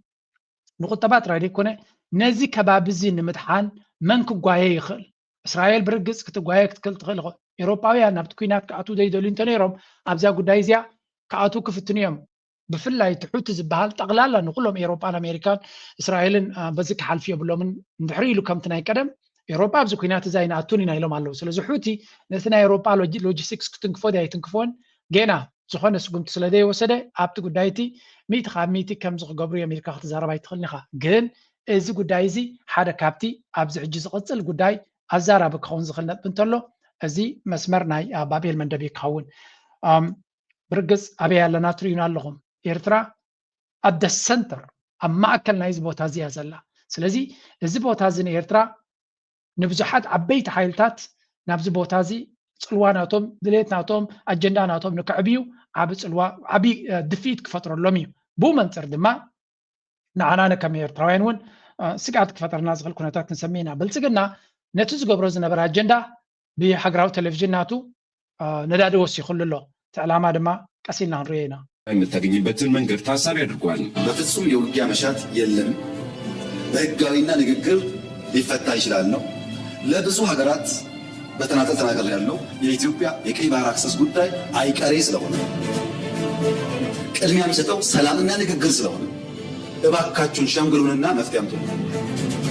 ይሄው ጥያቄያችን። ለማንኛውም ሀገር የባህር በር ማግኘት የኢኮኖሚና የደህንነት ዋስትና ስለሆነም ኢትዮጵያ ይህንን ጥያቄ የምታነሳው የንግድ ወጪን ለመቀነስ የገቢ ወጪ ንግድን ለማሳለጥና የንግድ መስመሯን እዚ ትሪዎ ዘለኹም ኣብ ሃገራዊ ቴሌቪዥናቶም ካብቲ ንሱ ዝተዛረቦ እቲ ኣጀንዳ ጌና ኣብኡ ከም ዘለውን እቲ ህዝቢ ድማ ዕላሙ እንታይ ምዃኑ ኣነፂሩ ናብኡ ገፁ ክጎይ ከም ዘለዎ ንኸፍልጡ ኢሎም ዝገበርዎ እዩ ባይ ደ ወይ እዛ ዝብልዋ ዘለዉ ዘረባ ንዓታቶም ዓብዪ ሓደጋ ክትፈጥረሎም ምዃና ምግንዛብ ከድልየና እዩ ኩኑ ዝሰገረ ፕሮፓጋንዳ ግን ንሰምዕ ኣለና ፎርጅድ ካርታ የኤርትራ ካርታ ፎርጅድ ካርታ ፎርጅድ ሆም ብሎ ጣሊያኖች የሰሩት ነው እንግዲህ ያሳይ ፈጣሪ እስከ ጅቡቲ ድረስ እንደዚህ ቀጭነው መንገድ ይዞ መጥቶ መዝጋት ማለት ምን ማለት እንደሆነ አይን የሌለው ሰው የማይሰማ ሰው እንደው አንድን ጣሊያናዊ እንኳን ተጠይቀው በዛን ጊዜ የጣሊያን ኮሎኒ ስለነበሩ ማለት ነው መልስ ይሰጣል በቃ ሆም ብለን ኢትዮጵያን እንደዚህ ያደረግ እንደሚል ምን ማለት ተራጠርም ነኝ ኢን ጀነራሊ ግን አሁን ያለው እውነታ ስንመጣ እንደው ከኋላ ያለውን የሺ አመቱ የ300 200 100 አመቱን እንተውና የ30 40 50 አመቱን ኡነታ ብናይ ፌዴሬሽኑ ፈርሶ ኢትዮጵያ ወደ ኤርትራ ወደ ኢትዮጵያ ስትመለስ ዝም ብሎ አይደለም እዛ ያለው ካቢኔ እዛ ያለው ምክር ቤት ወስኖ ነው ወደዚህ ከመይ ዝበልዎም እንታይ ዘረባት መጥኖም እስከ ገለ ቃል ድርቤ ያብሉ ላይ ምክንያቱ እዚኦም ጥዕና ዘለዎም ሰባት ኣይኮኑን ከምዛ ትሪዎም ዘለኹም ትሪቶምን እቲ ናይ ደገ ትሪቶምን ውሽጣዊ ትሪቶምን ካብ ንሓድሕዱ ዝገደደ ክፋእ ዘለዎ እዩ ሕጂ እንታይ ዝብል ዘሎ እዚ ትሪዎ ዘለኹም ኤርትራ እቲ ካርታ ናይ ኤርትራ ብዓብዩ ከማን ክትሪኦ ከለኻ ፎርጅድ ካርታ እዩ ስለምንታይ ሓደ ከምዚ ቅርፁ ዘለዎ ርእሱ ዘለዎ ዓይኑ ዘለዎ እንተርዩሲ ነዚሲ ስለምንታይ ከምዚ ገይሮም ቆሪፆማ ነቲ ብኣፍ ደገ ባሕርን ኢትዮጵያ ኣልዮማ ኢሉ ክሓትት ይግድዶ ይብላ ኣሎ ኤርትራ እታ ቀርኒታ ታሕቲ ደቡባዊ ቀይሕ ባሕር ናይ ኤርትራ ስለምንታይ ከምኡ ከም ዝኾነ ዝፈልጡ እኳ ኣይመስለንን እዚ ቅርፂ እዚ ንክሕዝ ዝገበረ ናትኩም ናይ ሽዑ መኒሊክ ንጉስ መኒሊክ ዝበሃል እዩ ካብ ባሕሪ መፅኦም ጸላእቲ ነቲ መግዛእቲ ናቱ ነታ ደላ ንሱ ዝቋፀራ ዝነበሩ ክምንጥልዎ ስለ ዝደልዩ ዝነበሩ ካብኣቶም ፈርዩ ካብ ባሕሪ 60 ኪሎ ሜትር ኣርሕቑ ንበጃኹም ብባሕሪ ዝመፅእ ሓደጋ ድማ ንስኻትኩም ኣለኹም ሞ ኣነስ እቲ ሓደጋ ብባሕሪ ክመፀኒ ዝኽእል ናይ ቀደም ባሕርናት ኣይኮነን ካብኡ ዝጥቀመሉ ነገር የብለይን ብኡ ዝመፅእ ሓደጋ ድማ ንስኹም ክትከላኸሉለ ኢሉ ኣይ ንሱ ጎሪሑ እዩ 60 ኪሎ ሜትር 70 ኪሎ ሜትር ግበሩለ ኢሉ ዝኣዘዘ ስለዚ እዚኣቶም ታሪኾም ኣይፈልጡን ክንብሎም ኣይንኽእል ኢና ምክንያቱ ሰሌክቲቭሊ መሪፆም እዮም ነቲ ታሪክ ክዛረቡ ዝፍትኑ መደናገርቲ ስለ ዝኾኑ ንሰብካ ክታልሉ ስለ ዝደልዩ ንነብሶም እውን ትክክለኛ ታሪክ ይፈልጡ እዮም ኢለ ርግፀኛ ኮይነ ክዛረብ ኣይክእልኒ ግን እቲ ሓቀኛ ታሪክ ከምዚ ዓይነት ዶብ ከምኡ ክኸውን ዝኽኣለ ናይ መሌሊክ ሕቶ ዝነበረ ምዃኑ ከነዘኻኽሮም ንፈቱ በዚ ኣጋጣሚ እዚ ሕጂ ከምዚ ትሪእዎ ዘለኹም ንሳቶም ኣብቲ ናትና ሃገራዊ ኩነታት ናትና ሰፊሕ ዝኾነ ዘረባ እዮም ዛረቡ ዘለዉ ወላ እውን ፌደሬሽን ክበሃል ከለውን ኣብ ግዜ ፌደሬሽን ኤርትራ ነፍሳ ዝኻለት ኤንቲቲ ሓንቲ ነፍሳ ዝኻለት ኣውቶኖመስ ነፍሳ ባዕላ ከተመሓድር ትኽእል ወላ እኳ ኣብ ትሕቲ ፌደሬሽን ትሕቲ ማእከላዊ መንግስቲ ናይ ኢትዮጵያ እንተነበረት ፌደሬሽን ድሓር ድማ ን10 ዓመት እዩ ተባሂሉ ድሕሪ 10 ዓመት ኤርትራውያን እንታይ ይደልዩ ገምጋም ንክግበር እዩ ስለዚ እቲ ንሳቶም እቲ መንግስቶም ዝገበሮ መጀመርያ ኤርትራውያን ኣይደልይዎን እዮም ነይሮም እቲ ፌደሬሽን ዝበሃል ታሪኻዊ ኩነታት ናይ ኤርትራን ኢትዮጵያን እውን ኣይዕድምን እዩ ነይሩ ኤርትራ ብትዋንቲ ናይ ዝተፈላለዩ ሓይልታት መግዛእቲ ዝኸደት እሞ ምስ ኢትዮጵያ ዝቋርና ነገር እውን ዘይብላ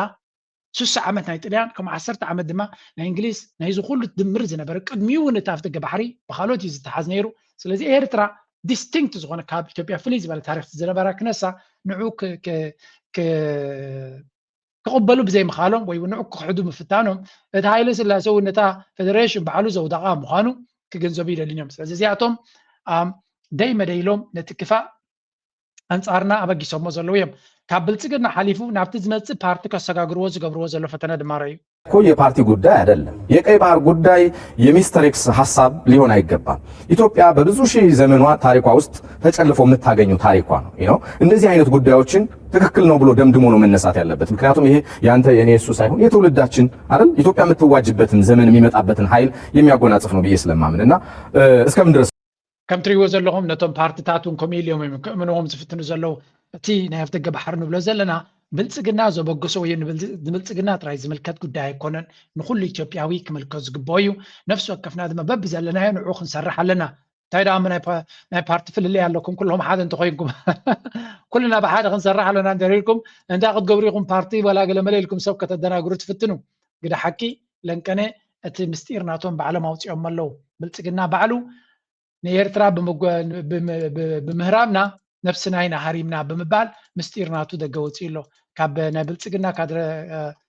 ስትራቴጂካዊ ዶኩመንትስ ወፂኡ ዝበሃል ዘሎ ሓበሬታ እንታይ እዮም ዝብሉ ዘሎ ብዙሕ ብዛዕባ ካልኦት ሃገራት ይዛረቡ እዮም ብዛዕባ ኤርትራ assessment of existential threats ወይ እውን ናይ ህላወ ፈተና ነቲ ሃገር ንኢትዮጵያ ገጢምዋ ዘሎ ካበይ ዝመፁ እዮም እንታይ ዓይነት ስትራቴጂካዊ መልሲ ኣማራፂታት ክህልወና ይኽእል ዝብል እዩ ሓደ ካብኡ ካብቲ ዝብልዎ ዘለዉ states of ብዛዕባ ኤርትራ ሓደ ፍልይ ዝበለ ምዕራፍ ወሲዱ እዩ ዝዛረብ ንኣብነት እንታይ ይብላ ኣሎ ኤርትራ ሓንቲ ኣገዳሲት ስትራቴጂካዊ መሻርክትና ዝነበረት ብሰንኪ ፅጋብናን ዕንዳረናትናን ናብ ኣዝያ እንታይ ኢሎም ቀሊፆም ኣለዉ ቱ ኤግዚስተንሻል ትረት ካብ ሓደ ስትራቴጂካዊ መሻርክትና ናይ ህላዌና ሓደጋ ኮይና ተቐይራላ ኤርትራ ኢሎም ንህላዌና ነቲ መንግስቲ ማለት ነቲ ስርዓት ካብ ኣዝያ ስትራቴጂካዊትን ኣብ ነዊሕ ገይም ከተርብሖ ትኽእል ዝነበረት መሻርክቲ ናብ ናይ ህላዌና ፈተና ዝኾነ ተቐይራላ ይብላ ኣሎ the current stance of the Eritrean government often referred to as Sha'biya along with its alleged investment in Ethiopian internal affairs represent a serious and multifaceted threat to the survival of the government ስለዚ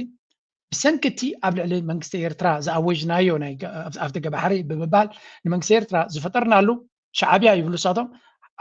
ገጅፍ ዝኾነ ኢንቨስትመንት ገይሩሎ ኢንቮልቭመንት ሶሪ ገጅፍ ዝኾነ ምትትታው ገይሩሎ ኣብ ልዕሊ ንኢትዮጵያ ፋሕፋሕ ንምባላ ይብሉ ኣብቲ ውሽጣዊ ጉዳይናትና እዚ ድማ ብሓደ መንገዲ ክረአ ዝኽእል ዘይኮነ ኣዝዩ ሲሪየስ ከምዚ ተራ ነገር ዘይኮነ ከቢድ ዝኾነ ፈተና ፈኒልና ኣሎ እዚ ከዓ ብብዙሕ መንገዲ ክመፅእ ዝኽእል እዩ ንህላወ ናይቲ መንግስቲ ኣብ ኢትዮጵያ ድማ እቲ ዝዓበየ ፈተና እዩ ብምባል ገሊፆም ኣሎ እዚ ናቶም ብልፅግና ኣብ ውሽጣዊ ስትራቴጂካዊ ረቪው ናቱ ዝገበሮ እዩ ቀፂሉ እንታይ ይብላ ኣሎ according to the report A military and political alliance forged during the Tigray conflict has now collapsed.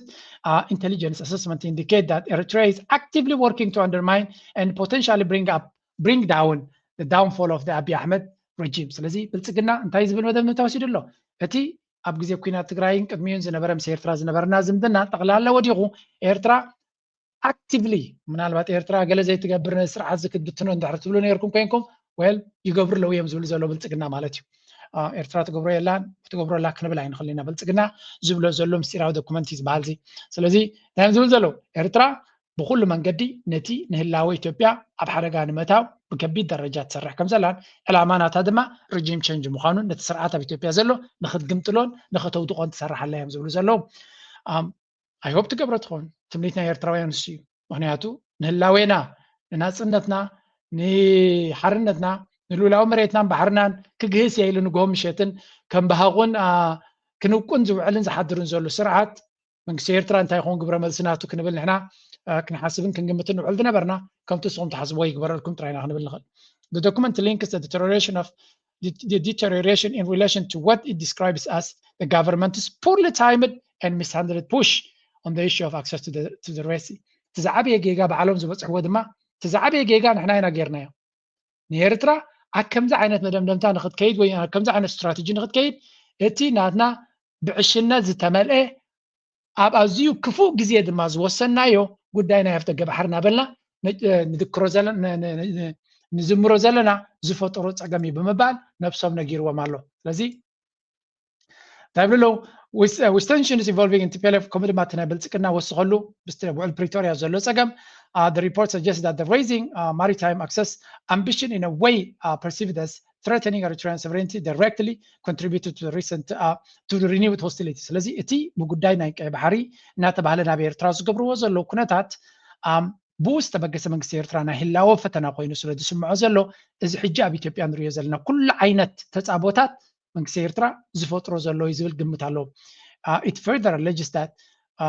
is when Eritrea start exploiting Ethiopia's internal divisions particularly by supporting Fano militia in an Amhara region through logistics, training and intelligence. This, the report claims, has weakened federal military capacity while enabling the emergence of the alternative power structures more aligned to Eritrea.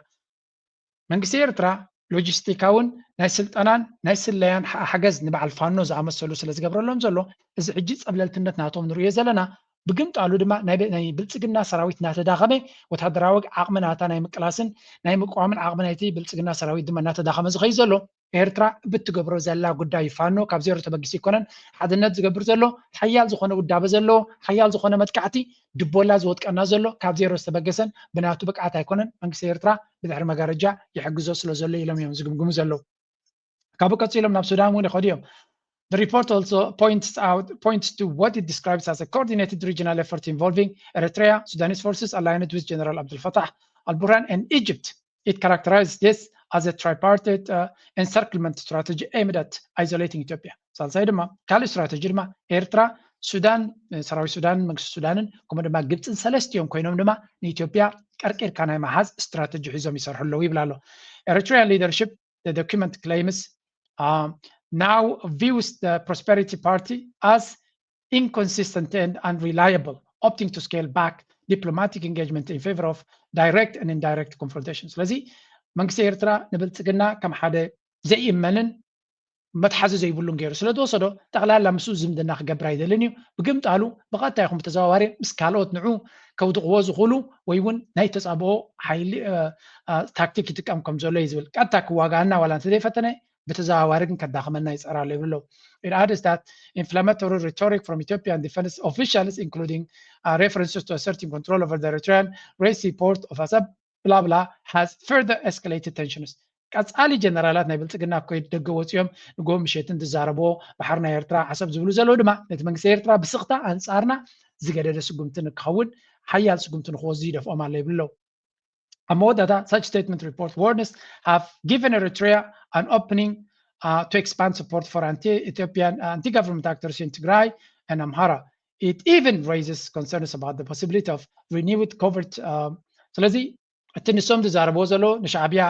ፀብለልትነት ወሲዱ ነቲ ሃገር ኣብ ምእላይ ብዙሕ ፅጉምትታት ንክገብር ከም ዝኽእል የኽእለሉ እዮም ዝብሉ ዘለዉ ክንምንታይ ሓቅነት ኣለዎ ብዘየገድስ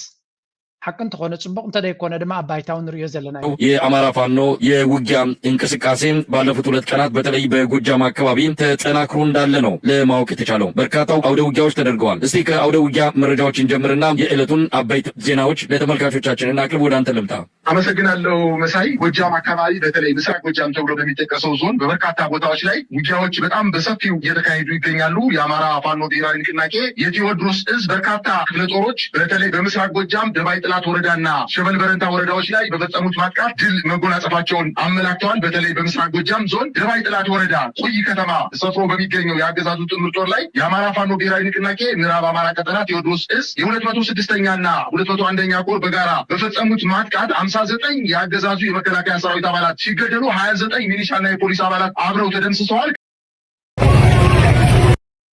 ኦኬ ሕጂ ንመለስ ናብ ፋኖ እንታይ ገብሮም ኣሎ ፋኖ ከቢድ ዝኾነ ብድሆ ንብልፅግና ወሪድዎ ከም ዘሎ ኢና ንፈልጥ ሓደ ካብቲ ዝበሃል ዘሎ ብኩሉ ግንባራት ኮኦርዲኔት ዝኾነ መጥቃዕቲ ከም ዝተካየደ እዮም ዝነግሩ ዘለዉ እዚ ድማ ብተደጋጋሚ ቀፃሊ ንሪኦ ዘላን ንሰምዖ ዘለና ጉዳይ እዩ ሓደ ካብቲ ዝብልዎ ዘለዉ intense fighting in East Gojam በምብራቅ ጎጃም ሓያል ዝኾነ ኩናት ይካየድ ከም ዘሎ በተኻሊ ድማ major engagement in ካልእ ግንባር ናቱ እውን ናይ 13 ሰዓት ከቢድ ዝኾነ ግንባር ከም ዘካየዱ ከምኡውን ኣገዳሲ ስትራቴጂካዊ ሮድ ኣምቡሽ ኣብ ፅርግያታት እናኸተሩ ኣብ ወሎ ነቲ ምንቅስቃስ ናይ ፀላኢ ናይ ብልፅግና ብዙሕ ሓደጋ ይወጥቅዎ ከም ዘለዉ እዮም ዝነግሩ ዘለዉ ከምኡ ድማ ነቲ ናይ ምርጫ ዝገብሮ ዘሎ ኩነታት ከምዘይሳለጠሉ ይገብርዎ ኣለዉ ነቲ ናይ ምሕደራ ዓቕሚ ናይቲ መንግስቲ እውን እንተኾነ ኣብ ክልል ኣምሓራ ከቢድ ዝኾነ ፈተና ኣውሪዶም ኣለዉ እዚ ኸ እንታይ ዘርእየካ ብልፅግና ኣብ ክልል ኣምሓራ ዘለዎ ቁፅፅርን ዘለዎ ዓቕምን ዘለዎ ወታደራዊ ይኹን ቁጠባዊ ጭዋዳ እናተረመሰ ንክኸይድ እዮም ዝገብርዎ ዘለዉ እዚ ናይ ፋኖ ኩነታት ነዊሕ ስለንሰምዖ ንከታተሉን ዘለና ፋኖ ብርግፅ ምስ መን ይሰርሕ ከም ዘሎ ይፍለጥን እዩ ማለት ብወቅዒ ንፋኖ ይሕግዝ ኣለኹ ዝበለ ሃገር የለን ኣብነት ምስ ህዝቢ ትግራይ ሓሊፉ እውን ምስ መራሕቲ ናይ ትግራይ ኣብ መንግስቲ ኤርትራ ይሰርሕ ኣሎ ዝብል ዘረባ ክትግምት ትኽእል ኢኻ ካብቲ ዝግበር ዘሎ ፅምዶን ገለን ምስ ፋኖ ግን ርክብ ከም ዘሎ ዳርጋ ዝኾነ ይኹን ኢንዲኬሽን የለን እዚ ድማ ክንሪኦ ከለና ፋኖ ድማ ናሓየለ ይመፁ ኣሎ ከመይ ገይሩ ንሓደ መንግስቲ መዓት ስለያ ዘለዎ መዓት ቴክኖሎጂ ለኒ ኢሉ ዝምቃሕ ድሮናት ዘለኒ እናበለ ዝዛረብ ከመይ ገይሩ ከምዚ ገይሩ ክስሕሮ ይኽእል ዝብል ተመክሮ ዘለዎ ይሕግዞ ከም ዘሎ ክትግምት ከቢድ ኣይመስለንን ሓደ ፋሕፋሕ ዝበለ ሓይሊ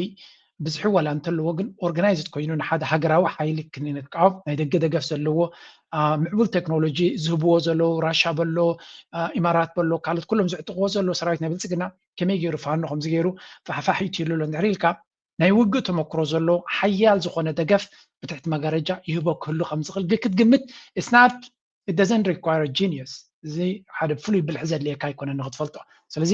ነዚ ኩሉ ኣብ ቀርኒ ኣፍሪካ ክገብር ዝኽእል ድማ ሓደ ሓይሊ ጥራይ እዩ ዘሎ ንኢትዮጵያ ይኹን ነቲ ወታደራዊ ቅልፅም ናይ ኢትዮጵያ ከም ከብዲ ኢዱ ዝፈልጦ ሓደ ሓይሊ እዩ ዘሎ ሽሙ በዓልኩም ትፈልጥዎ ምርቋሕ የድልዮን እዩ ድሓን እንታይ ከዘሰክፍ ኣለና ሻዕብያ እዮም ዝብልዎ ሰብ ሻዕብያ ኣብዚያ ጉዳይ እዚያ ኢድ ከም ዘለዎ ንምግንዛቡ ከቢድ ኣይኮነን ስለዚ እዚያ ናይ ፋኖ ምንቅስቃስ በቲ ድማ ናይ ትግራይ ዝብልዎ ዘሎ ክልቲኡ ሓዊስካ ነቲ ብልፅግና መሃነኑ ጥፊኢሉ ኣሎ ሕጂ ኣብቲ ናይ ቀይሕ ባሕሪ ቦታ ክምለስ ከለና እንታይ ይፈጥረልና ዘሎ ኩሉ ነገር ከነተሓውዘን ተጀሚርና ጥራይ ትርጉም ዝበና ኣብዚ እንታይ ንብል ፀኒና ሑቲ እዚያ መስምዕዎ ድሓን ከተሓዛ ስለ ዝኾንኩ Yusuf Mauri reports from Yemen's capital Sana'a. Just a couple of days ago, the Ansar Allah Houthis issued out a number of warnings saying that their finger is on the trigger. The warning phase, we can say, has officially come to an end. And the finger that was on the trigger, well, that trigger has been pulled. And it has also pulled Israel into a third front. And that third front is being represented from Yemen. What this front from Yemen is going to represent to Israel and their air defense system. ሕጂ ከም ንሪኦ ዘለና እዚ ጉዳይ ናይ የመን ሓደ ካብቶም ነዚ ዓውደ ኩናት ንኢማራት እንታይ ዓይነት ተራ ክፃወት ኣብዚ ከባቢ ናትና ዝኾነ ተራ ክትገብር እንተለዋ እስራኤል እንታይ ክትገብር ትኽእል ኣብዚ ከባቢ ናትና ካልኦት ሓይልታት ወላ እውን ኣሜሪካ እንታይ ክገብር ክላ ኣብዚ ጉዳይናትና ንብዙሓት ሓይልታት ከዕድም ዝኽእል ነጥቢ እዮም ዝብልዎ ዘሎ እዚ እጅ ምስ ምንታይ ኢኻ ክትተሓዞ ዘለካ حوتي نزي قبر مهلاو عقم لو نفسه زغاله عقم لو قد محجد ما كلاتهم هريمه منيرم ابكرنا افريكا ግን እንታይ ተራክስ ዓወትዩ ንዕዑ ክብሉ ዝመፁ ከንታ ሓይልታት ክህልው ይኽእሉ ሕጂ ኤርትራ ብኸመይ ብኻልኦት ሓይልታት ክፅሎ ከም ትኽእል ክንርኢ ስለ ዘለና ኢና ካልኣይ ሓይሊ ማን ክንርኢና ናይ ሱዳን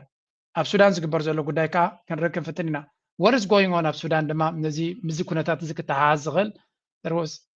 እዚኣ መከረየኩም ቀሪብና ኣለና እቲ ኩናት ሕጂ ብወቅዒ ሓድሽ ግንባር ከፊቱ ኣሎ ብመንግስቲ ጣህራን ዝድገፉ ሓይልታት ሕውቲና የመን ንፈለማ እዋን ብቐጥታ ኣብዚ ኩናት ብምእታው ናብ መሬት እስራኤል ነዊሕ ሕቀት ዝጓዓዝ ሓደገኛ ሚሳይል ተኪሶም ኣለዉ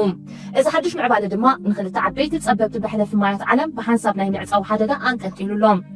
ነቲ ኩለ መደያዊ ደልሃመት ንምምካድ ድማ መንግስቲ ኣሜሪካ ነታ ኣዝያ ግዝፍቲ ዝኾነት ተንሳፋፊ ማዕርፎ ነፈርቲ እትውንን ዓባይ ናይ ኩናት መርከብ ናብ ማእከላይ ምብራቕ ተዋፍራላ ክሳብ መወዳእታ ምሳና ክትፀንሑ ብክብሪ ንዕድም ወግዓዊ ምእታው ሕውቲ ኣብቲ ኩናት ሓድሽ ግንባር ተኸፊቱ እቲ ሎሚ ንዓለም ዘስደመመ ቀዳማይ ዜና እቲ ኩናት ካብ እስራኤልን ኣሜሪካንን ኢራንን ሓሊፉ ብወግዒ ሓድሽ መድረኽ ወይ መበራብዓይ ግንባር ምኽፋት እዩ ኣብ የመን ዝመደበሮም ብመንግስቲ ኢራንን ብኣፅዋርን ገንዘብን ዝድገፉ ዕጡቋት ሓይልታት ሕውቲ ሎሚ ለይቲ ናብ ውሽጢ እስራኤል ነዊሕ ርሕቀት ዝጓዓዝ ሚሳይል ከም ዝተኮሱ ብወግዒ ኣረጋጊፆም ብመሰረት እቲ ሎሚ ዝወፅእ ሓድሽ ዜናዊ ፀብጻብ ሰራዊት እስራኤል ነቲ ካብ የመን ዝተተኮሰ ሚሳይል ኣንጊሆም ሰዓት 4:28 ቅድሚ ቀትሪ ብፀረ ሚሳይል መከላኸሊ ስርዓት ኣቢሎም ኣብ ሰማይ ከም ዘምከንዎ ኣፍሊጡ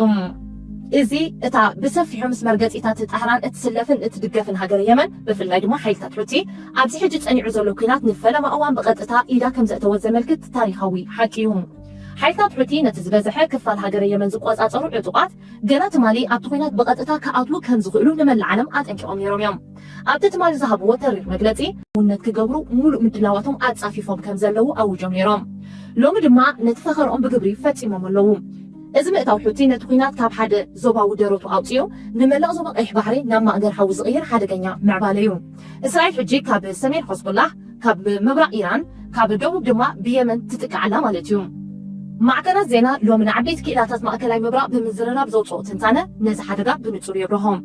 ኣብ ሓደ ካብ ዓዲ እንግሊዝ ዝርከብ ዓብዪ ትካል መፅናዕቲ ፖለቲካ ድማ ሓይልታት ሕውቲ ኣብ ልዕሊ ተኣዝዩ ኣገዳሲ ዝኾነ ዓለም ለኻዊ መስመር ንግዲ ማለት ቀይሕ ባሕሪ ተኾይጦም ስለ ዝርከቡ እዩ كيلا المسلمي كم زتو كم اللي سنكلو معبالي يسداغرالو مالتيلو كم زات ريوازر لهم تا قداي نزيا تمثل ارتراويان زحبو تنتنينا نسمس انينا كل زي اتا عيسكا ناي حوتي ناب تكوينات متاو بتحدك كون كله ناي امريكان اسرائيلن قبر ملسخ انتاي كون خل سعوديه ابز قداي زي انتاي تراك تصاوت خل بحجينا كنريو سلازي بزح نجارات تنقصاقست نجارات معلتاو دما زق ايرو معبالتا سلازلو ازوم معبالتا زياتهم نابن انتاينا نرزلنا بسمين كوينات ويكا بسميناوي بمبراقنا ايرترا كابلا على كساب تحت مالتيو سميناو مبراق ولا كله بفلاي بدبا مبراقنا هنا حاو تولع الحجي دبوبناتنا ايثيوبيا كاب حاو زي عرفيو بمعرابناتنا السودان تقاصل الله ولا ونقب توابتي كباب السودان مبراقنا السودان تديله بحفشا إيرترا أب كميز بله كبيت زخونة كباب كمزلا مجنزاب كلينا يزيد ما نعنا قطعوا يكون تزاوري عبس الواك اللي هو زخلي أب لعلتي بعبيوتي إيران زبال أبتنا السعودية حيلتات أبتنا السعودية بيزات زقبرو زلو كل ريخة توسخناتو مالتي كل زي كونتاتنا دمر كان ده رخيتك إيرترا كنا عاق زي كل كبيت بده أبتكا تجتشيرو خمزلو نزيد ما كمي جرا إيرترا هندل تقبرو انتاي سكم تكتوصل ليا بحجي كرجل قللت زي يكون فتناتات جن أبزوريانا له أما داتا انتاي زبل مدام انتاي نهنري مع كلام مبرق إيرترا تقاس أرتغل إيرترا تتوكتب بلو ويون كتا قصلو تغل كوينات هيكونن سلازي نعنا انتايو نتريس كنا راخا مكوت صار تراي كون زغلنا إيرترا جن إزي حجي تفتيرو زلو كونتات نيرترا عايز ألواني ويون حنت نجراي جبراني مبال زي كوني كتاب كبابينا زغفت الوادس أو تزلو انتلو سودان زي إمارات زبال هاجري سودما بمنقد إثيوبيا بزوان زي دارقات مبزحت ميدياتات زبلو وزلو أكباب السودان كبيت زخوني أبتد أبزي حالفر إناز نبرنا أبزي وتهدرا مقصاصات ناتو أبزي كورمكس بحال كتما نزي بدع مسر يرم تقطاس يرم مترادي كونس أبتدو بنا إثيوبيا ብዙሕ ምንቅስቃሳት ናይ ሳተላይት ኢሜጅስ ከም ዘለዎን ብልጽግና ድማ ሓያል ዝኾነ ወታደራዊ ዓቕሚ ኣብዚ ከባቢ ቀሪቡ ከም ዘሎ እዮም ዝነግሩ ዘለዉ ሓደ ካብቲ ዝብልዎ ዘለዉ this is the most likely RSF camp long reported to be inside in Ethiopia's Benishangul Gumuz region. It lies about 33 kilometers from the Sudanese border. ስለዚ ካብ እዚ ወታደራዊ ማዓስከር ናይ ዳዕመ ሰሪዕ ዝበሃል ዘሎ 33 ኪሎ ሜትር ካብ ዶብ ናይ ኢትዮጵያን ሱዳንን እዩ ዝርከብ the camp was established ኣብ መወዳእታ 2015 ኣቢሉ ተጀሚሩ ኒያር ኣብቲ ጥቆ ድማ ናይ ኢትዮጵያ ናይ ሚሳይል ሰንተር ኣሎ እቲ ሚሳይል እውን ሓደ ካቡ ናብ ሱዳን ዘቕንዐ ዝመስል ከም ዝኾነ እዮም ዝነግሩ ኣብዚ እጅ ትሪእዎ ከለኹም እዚ ኢትዮጵያ ሳም ሳይት ይብልዎ ኣለዉ ሎኬትድ ኒያር ጥቃቲ ናይ ዳዕመ ሰሪዕ ካምፕ እዩ እዚ እውን ብመደብ ተገይሩ ዘሎ ከም ዝኾነ እዮም ዝነግሩ ዘለዉ the distance between them is only less than 1 kilometer and it hosts S-125 surface to air defense battery ስለዚ ሓደ ዝኾነ ይኹን ናይ ነፋሪት ናይ ገለ መጥቃዕቲ ንኽመፀካ ዝኽእል ንመከላኸሊ ተባሂሉ ካብ መሬት ናብ ኣየር ንዝኸይድ ካርም ዝኽእል ማለት እዩ consisting of 3 launchers ሰለስተ መተኮሲ ዘለዎ ኢሎም ሳተላይት ርዮም እዮም ዝገብሮ ዘሎ along with at least 1P-118 and ተፈላለዩ ናይ ራዳርን ካልእ ቴክኖሎጂን ኣብቲ ከባቢ ከም ዘሎ እዮም ብሳተላይት ገይሮም ነቲ ምስጢር ናይ ብልፅግና ኣብ ፓብሊክ ዝዝርግሕዎ ዘለዉ ስለዚ ከም ትሪእዎ ዘለኹም ኣብዚ እውን እንታይ ርኢና ይብሉ ኣለዉ ፖሲብል ኒው RSF ካምፕ እቲ ማዓስከር ዝብልዎ ዘሎ እዩ ኦቨር ልዕሊ 600 ቴንዳታት ከምኡ ድማ መኻዚኖ ዌርሃውስስ ከምኡ ድማ 8 ህንፃታት ከም ዘሎ ኣብቲ ቦታ እቲ ካብኡ ኣርሕቕ ኣቢሎም ድማ 1 ኪሎ ሜትር ርሒቑ ድማ እዚ ናይ መከላኸሊ ኤር ዲፈንስ ሲስተም ናይ ኢትዮጵያ ከም ዘሎ እዮም ዝነግሩ ዘሎ ስለዚ እዚ ማዓስከር ክከላኸል ኢሉ ዘሎ እውን ክትብሎ ዝከኣል ከም ዝኾነ እዮም ሳተላይት ኢሜጅስ ነቲ ሓበሬታ ደገ ደውፅዎ ዘሎ ሱዳን ኣብዚ ለንቀነ ጌራቶላ ዝብልዎ ዘለዉ ድማ ነዚ ይመስል ማለት እዩ ኣብ ውሽጢ ኢትዮጵያ ዘጋጠመ እዮም ዝብልዎ ዘለዉ እዚ ሱዳን ኢትዮጵያን ትሩፕስ ሃቭ suffered heavy blows ሰራዊት ናይ ኢትዮጵያ ዓብ ክሳራ ኣጋጢሞም እዮም ዝብሉ they have entered the Sudanese border to help ዳዕመ ሰሪዕ ንዳዕመ ሰሪዕ ክሕግዙ ኢሎም ሳተው እዮም ኣብዚ እጂ ተገራጫዊ ሓበሬታ እቲ ሓደ ኣብ ውሽጢ ኢትዮጵያ ዘጋጥም ዘሎ ዕንወት ምዃኑ እዚ ብሰራዊት ሱዳን ዝገበሮ መጥቃዕቲ ይብሉ ኣለዉ ግን ኣብ ከምዚ ጉዳይ ንፁር ሓበሬታ ንኽትረክብ ክብድ ዝበለ ስለ ዝኾነ ብልፅግና ከቢድ ፈተና ብኩሉ መኣዝን የጋጥሞ ከም ዘሎ ጥራይና ክንድምድም ንኽእል ካብቲ ንሪኦ ዘለና ሓበሬታ ኣብ ብልፅግና ብዙሕ ፈተናታት የጋጥም ከም ዘሎ እዚ ኣብቲ ዶብ ናይ ኢትዮጵያን ሱዳንን ዘጋጥም ዘሎ ክኸውን ከሎ ብካልእ እውን ኦሮምያ ኣብ ክልል ኦሮምያ እውን ተመሳሳሊ መጥቃዕቲ ብሸነ ብዝተኻየደ እዚ ትሪእዎ ዘለኹም እዩ እዚ እውን እንታይ እዮም ዝብሉ ዘለዉ ኦሮሞ ኦኤልኤ ማለት እዩ ናይ ኦሮሞ ሓደ ናይ ፖሊስ ስቴሽን ናይ ብልፅግና ከም ዘቃፀለ እዮም ዝነግሩ ዘለዉ እዚ ኸ እንታይ እዩ እቲ ብልፅግና ነቲ ወታደራዊ ዓቕምናቱ እናተዳኸመ ይኸይድ ስለ ዘሎ ብኩሉ ዝመፁ ዘሎ ፈተናታት ንክፃወሮ ኣይክልኒ እዩ ዘሎ ስለዚ ከም ትሪእዎ ዘለኹም ሸነ ድማ ቀፃሊ ኣብ ከተማታት ናተወ ካብ መደበር ናይ ፖሊስ ድዩ ናይ ምልሻታት ድዩ ዕጥቅን ስንቅን ክወስድ ከም ዝወስድ ዘለዎን ካልእ ድማ እቶም ናይ ብልፅግና ሃጓፍ ሰራዊቱ ንሰሜን ክወስድ ክብል ብዝፈጠሮ ሃጓፍ ድማ እንታይ ይፍጠር ኣሎ ክከላኸለሉ ዝኽእል የለን ነቲ ህዝቢ ናይ ሸነ ወታደራ ድማ ኣብ ዝደለይዎ ቦታ እናተው ዝደለዩ ክገብሩ ከም ዝኽእሉ ኢና ንርኢ ዘለና እዚ ከዓ ሓደ ነገር እዩ ዘተንባሃልካ ስርዓት ኮላፕስ ይገብር ከም ዘሎን ውድቀት ናይ ሓደ መንግስቲ ካብዚ ንላዕሊ መግለፂ ክትረኽበሎ ኣይትኽእልን ኢኻ ንሪኦ ዘለና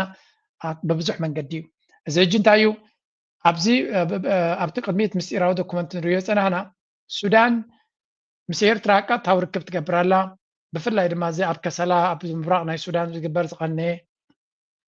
ርክብ ዝረኣናዮ ማለት እዩ ኣብ መንጎ ኤርትራን ትግራይን ሱዳንን ዝተገበረ ብልፅግና ሓደ ካብቲ ራዕዲ ዝፈጠረሉ እዩ ምክንያቱ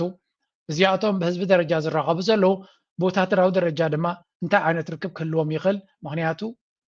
ኣንፃረይ ምዃኖምን ንዓይ ካዕሊኑ ከም ዘልዩ ዘለውን ምስጢር ኣይኮነን ኣብ ዝብል መደብነብ እንታይ በፂሑ ዘሎ ስለዚ ኩሉ እዚ ንሪኦ ዘለና ዲስ ኣር ኖት ጎይንግ ቱ ኤንድ ዌል ይብልዎ እዚ ነገራት እዚ ብቕልል ዝበለን ብዘይ ንብልፅግና ሲ ብዘይ ዝኾነ ሽግር ክውዳእሉ ክኽእል እዩ ክንብል ኣይንኽእል ኢና እቲ ፀገም እናተጠቕለለትሉ ትኸይድ ከም ዘላን ኣብ መወዳእታ ድማ ያ እቲ ህዝቢ ኣንፃሩ ትንስዩ ነቲ ዝድለ ስጉምቲ ክወስደሉ ምዃኑ ወይ እውን ኩሎም ቶም ፖለቲከኛታት ሓይልታት ዝገብርዎ ዘለዉ ተኣኪቡ ሓደ ሽግር ክመፅኡ ከም ዝኽእል ምግንዛብ ከድልየና እዩ ካልእ ክልተ ነገር ከርእየኩም እያ ኣብዚ But we were able to survive, yes. የኢትዮጵያ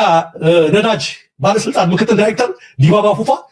አቶ ኡስማን አለም ምረቱ ዋና ስራ አስኪያጁ ታሰሩ ሲባል ሰምታችኋል። በእንቅርት ላይ ይባጭ። በዚህ በኩል ይሄ ጦርነት ተቀስቅሷል። በዛ ውስጥ ያለው ቢሮክራሲ አሰራር ቅድም እንደነገርናችሁ ነው። የፊንቴክን አንስተን ስናወራ የነዳጁን በዛ መልኩ ስሩት። በኢትዮጵያ ሰሞኑን የደህንነት ግብረ ኃይሉና መከላከያ በጋራ አደረግነው ባሉት ግምገማ በነዳጅ በኩል ያለው ሙስና በሚኒስቴር መስሪያ ቤቶች፣ በባለስልጣን መስሪያ ቤቶችና በኮሚሽነር መስሪያ ቤቶች ሰንሰለት የተያያዘ ነው። ከላይ ከታች ነው። ራሳቸው የኛ አይደለም ያለው ራሳቸው ከላይ እስከታች የተያዘ ሰው ሕጂ ከም ንሪኦ ዘለና እቲ ናይ ነዳዲ ፀገም ናይቲ ሃገር ኣዝዩ ጎሊሑ ኣብ ዘለወሉ እንታይ እዮም ዝብሉ ዘለዉ ነቲ ፀገም እቲ ንክትፈትሕ ዘሎ ተኽእሎ ጥራይ ደይኮነ እቲ ብልሽውና ኣብቲ ሃገር ተፈጢሩ ዘሎ ነቲ ኩነታት ማራ ኣኽቢድዎ ከም ዘሎ እዮም ዝነግሩ ዘለዉ። ስለዚ ከቢድ ዝኾነ ናይ ሕፅረት ናይ ፀዓት ናይ ነዳዲ ኣጋጢሙ ከም ዘሎን እዚ ድማ ጎኑ ጎኑ ድማ ገጅፍ ዝኾነ ናይ ብልሽውና ኔትዎርክ ከም ዘሎ በቶም መራሕቲ እዩ ዝንገር ዘሎ። ነቶም ሕማቕ ክገብሩ ዝተረኽቡ ተባሂሎም ተኣሲሮም ዝበሃሉ ድማ ኣብ ፍሉይ ሆቴላት ኣብ ደብረ ዘይት ማለት እዩ ብምቾት ከም ዝነብሩ ይገብሮም ኣሎ። ኣብ ሪዞርትታት እዮም ዝእሰሩ ዘለዉ። ስለዚ ናይ ላጀሪ ዲቴንሽን ሰንተርስ እዮም ዝብልዎ ዘለዉ። እንታይ ማለት እዩ ከምኡውን እቲ ኢንዱስትሪያል ኤንድ ቢዝነስ ስታግኔሽን እቲ ኢንዱስትርያዊ ፅላትን ከምኡውን ናይ ቢዝነስ ናይቶም ደቂ ዓዲ ብሰንኪ እዚ ናይ ነዳዲ ፀገም ኣብ ስራሓቱ ከቢድ ዕንቅፋት ወሪድዎ ከም ዘለዎን ብዙሓት ፋብሪካታት ይዕፀቡ ከም ዘለዎን መንግስቲ ድማ ነዳዲ ሰይፍ ክገብሩ ከም ዘለዎም ብእግርኩም ክትከዱ ከም ዘለኩምን ካልእ ነገር ድማ ናይ ሰራሕተኛታት ናይ ቤት ፅሕፈታት ብጀካቶም ኣገደስቲ ክፋላት ካልኦት ኩሎም ኣብ ገዝኦም ኮፍ ክብሉ ከም ዘለዎም ዝብል መፍትሒ ናይቲ ፀገም እዩ ዝገብር ዘሎ እዮም ዝብሉ ዘሎ። ብሓፈሻ እቲ ጉዳይ ንብልፅግና ሓንቲ ብዚኣ ኮንቨርሴሽን ናይ መንእሰያት ዝሰማዕክዋ እስከ ስምዕዋ But we were able to survive, yes. So I am like in shambles for people that are just joining the workforce. Question, what is the difference between middle class, lower class, upper class now? Because I feel like the divide is probably outrageous. Yeah, I told you as soon as I saw that article, I called you to be like, so we're not in middle class anymore. I want to know because I'm not sure the average person knows anymore. እንታይ እዮም ዝብልዎ ብዚ ተዕላልናተን ኣዝያ ኣገዳሲት ዕላልያ ኢትዮጵያ ከመይ ዝበለ ድስክልና ኣትያ ከም ዘላ እየን ዝዛረባ። እንታይ እየን ዝብላ እቲ ቀደም ኣብዚ እዋን እዚ ብናይ ኣብ ዘበነ ብልፅግና ይብሉ ኣለዉ ንኽትነብር ኣዝዩ ከቢድ እዩ። ንሕና ኣብ ማእከላይ መነባብሮ ዘለዎም ህዝቢ ተወሊድና ዝዓበና ኢና። ኩሉ ዝበና ኢህደግ ይኹን ገለ ከሎ ስድራ ቤትና ማእከላይ ኢንካም ዘለዎም ፅቡቅ መነባብሮ ዘለዎም እዮም ነይሮም። ሎሚ ንመጀመርያ ካብቲ ሚድል ኢንካም ዝበሃል ወፂና ኣለና። ሚድል ኢንካም ክትበሃል ኣብ ኢትዮጵያ እዮም ዝብሉ ማእከላይ ኣታዊ ዘለዎ ህዝቢ ክትበሃል ክልተ ሰብዓይን ሰበይትን እንተለዉ ኮይኖም ክልቲኦም ነፍሲ ወከፎም ካብ 30 ክሳብ 40 ሽሕ ኣታዊ ክህልዎ ኣለዎ ንወርሒ። ስለዚ ንክልቲኡ ሓኪብካ ድማ ካብ 70 ክሳብ 80 ሽሕ ብር እንድሕር ኣለካ ኮይኑ ኣታዊ ኢኻ ማእከላይ ኢንካም ክትከውን ትኽእል እዮም ዝብሉ ዘለዉ። ዶክተር ኣብ ኢትዮጵያ 12,000 ዲባላ 13,000 ብር እዩ ዝኽፈል።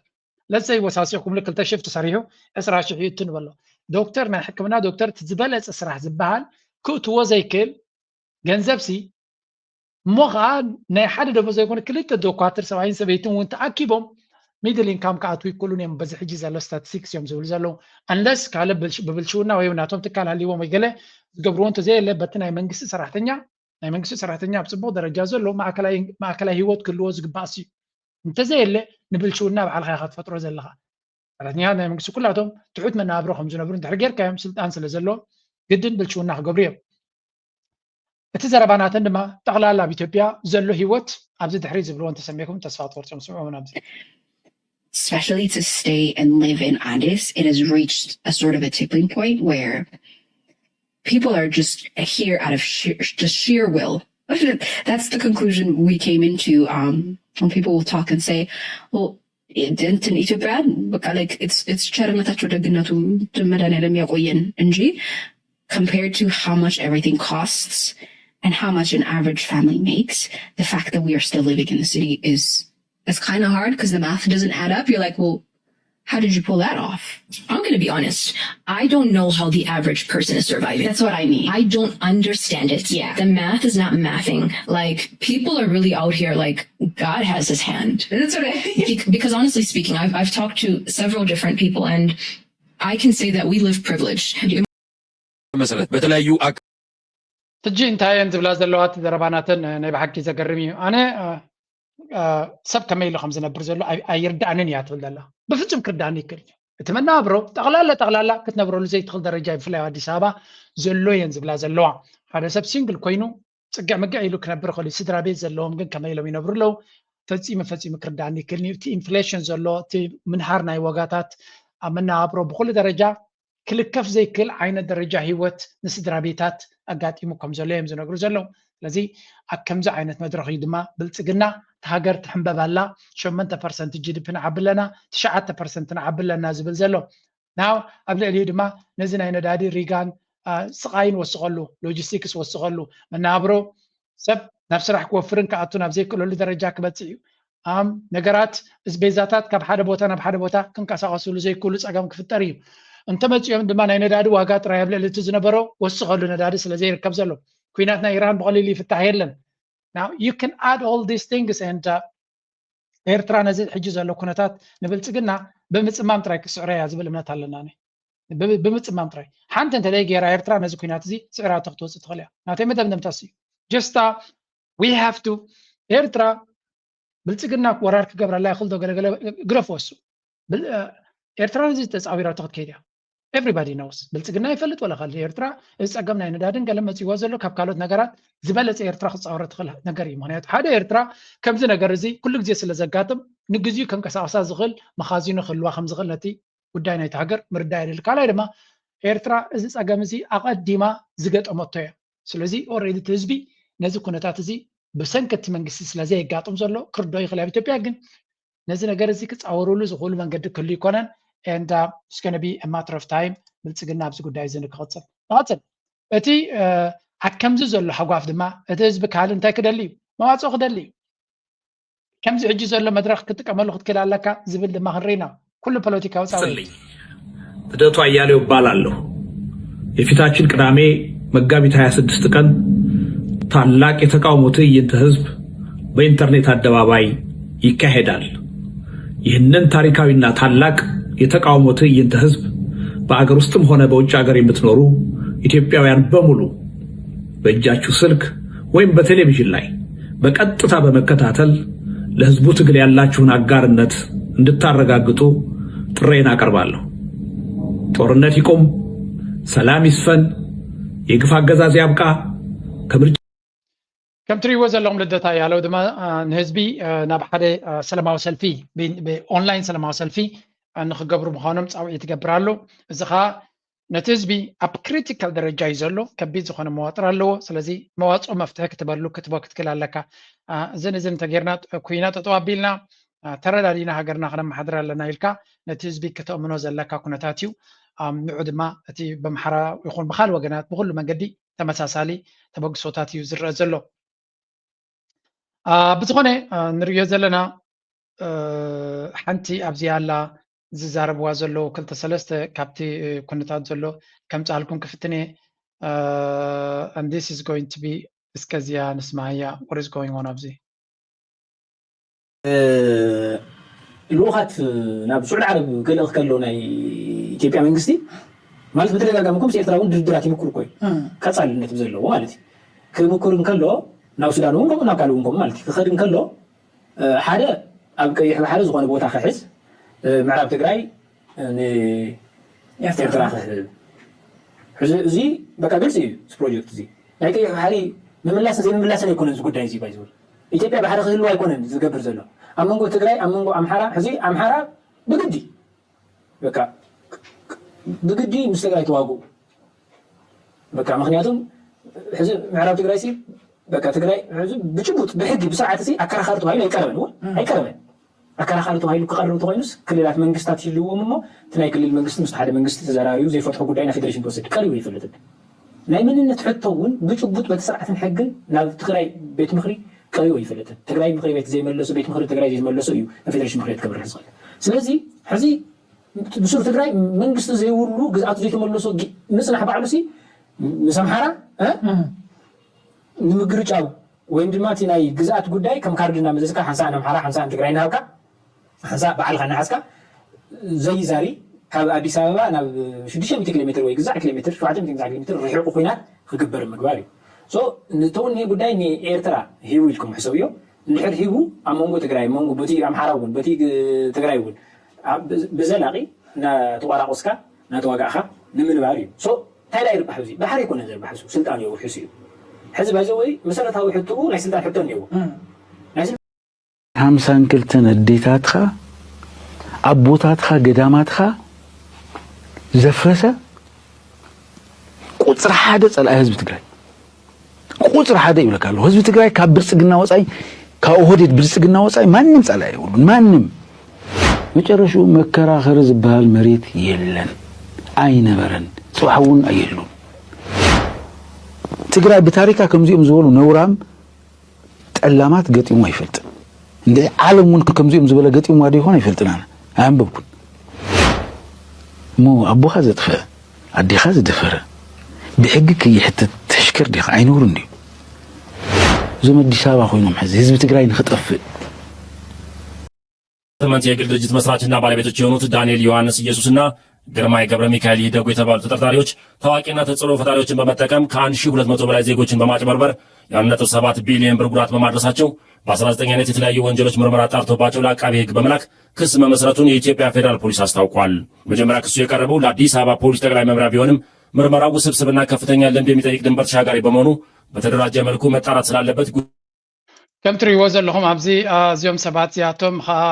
ኣብዚ ሶሻል ሚድያ ናይ ኢትዮጵያ ብዙሕ ሓፍኮፍ ክብሉ ንሪኦም ዝነበርና ሰባት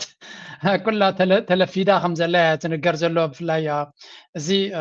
ኣደነ እንታይ ዓይነት መንነት ኣለዎ ኤርትራዊ ኢሎም ብሽሙ ክኸስዎ ንሰማዕ ኣለና I don't know if you know it you just tell me ኣነ ግን ኣይመስለንን እዩ ኤርትራዊ ሓደ ከም ዝገበሮ ኢሎም ነዚ እቶም ካድሬታት ናይ ብልፅግና ከውፅዎ ንርኢ ኣለና እቲ ገበን ዝበሃል ዘሎ ድማ ያ ዳርጋ ኣብ ብዙሕ ዘሎ እዩ እቶም ንብልፅግና ሓደ ካብቶም ዝብልዎ ዘለው was this picture እቶም ዝገበሩ ዝብልዎም ና ካሊ ቪድዮ ነራት ንከሪአኩም እየ ደስ ኣብ ዘሎ መስለኒ እዚኣቶም ትፈልጥዎም ትኾኑ ኢኹም እቶም ጥርጡራት ዝበሃሉ ዘለው እዮም ብፍላይ ሓደ እዚ እዚ ሓደ ካብቶም ነዛ ሶሻል ሚድያ በፅቢፅዋ ዝነበረ በቃ بحبت ناتوس زفسس حبت كم زلون دحر أبي أحمد ترى رجع حيزة زلوا برايم مينستر كهونا بله حلف حلف ود ما كم إلى ماسك نسماي زخيد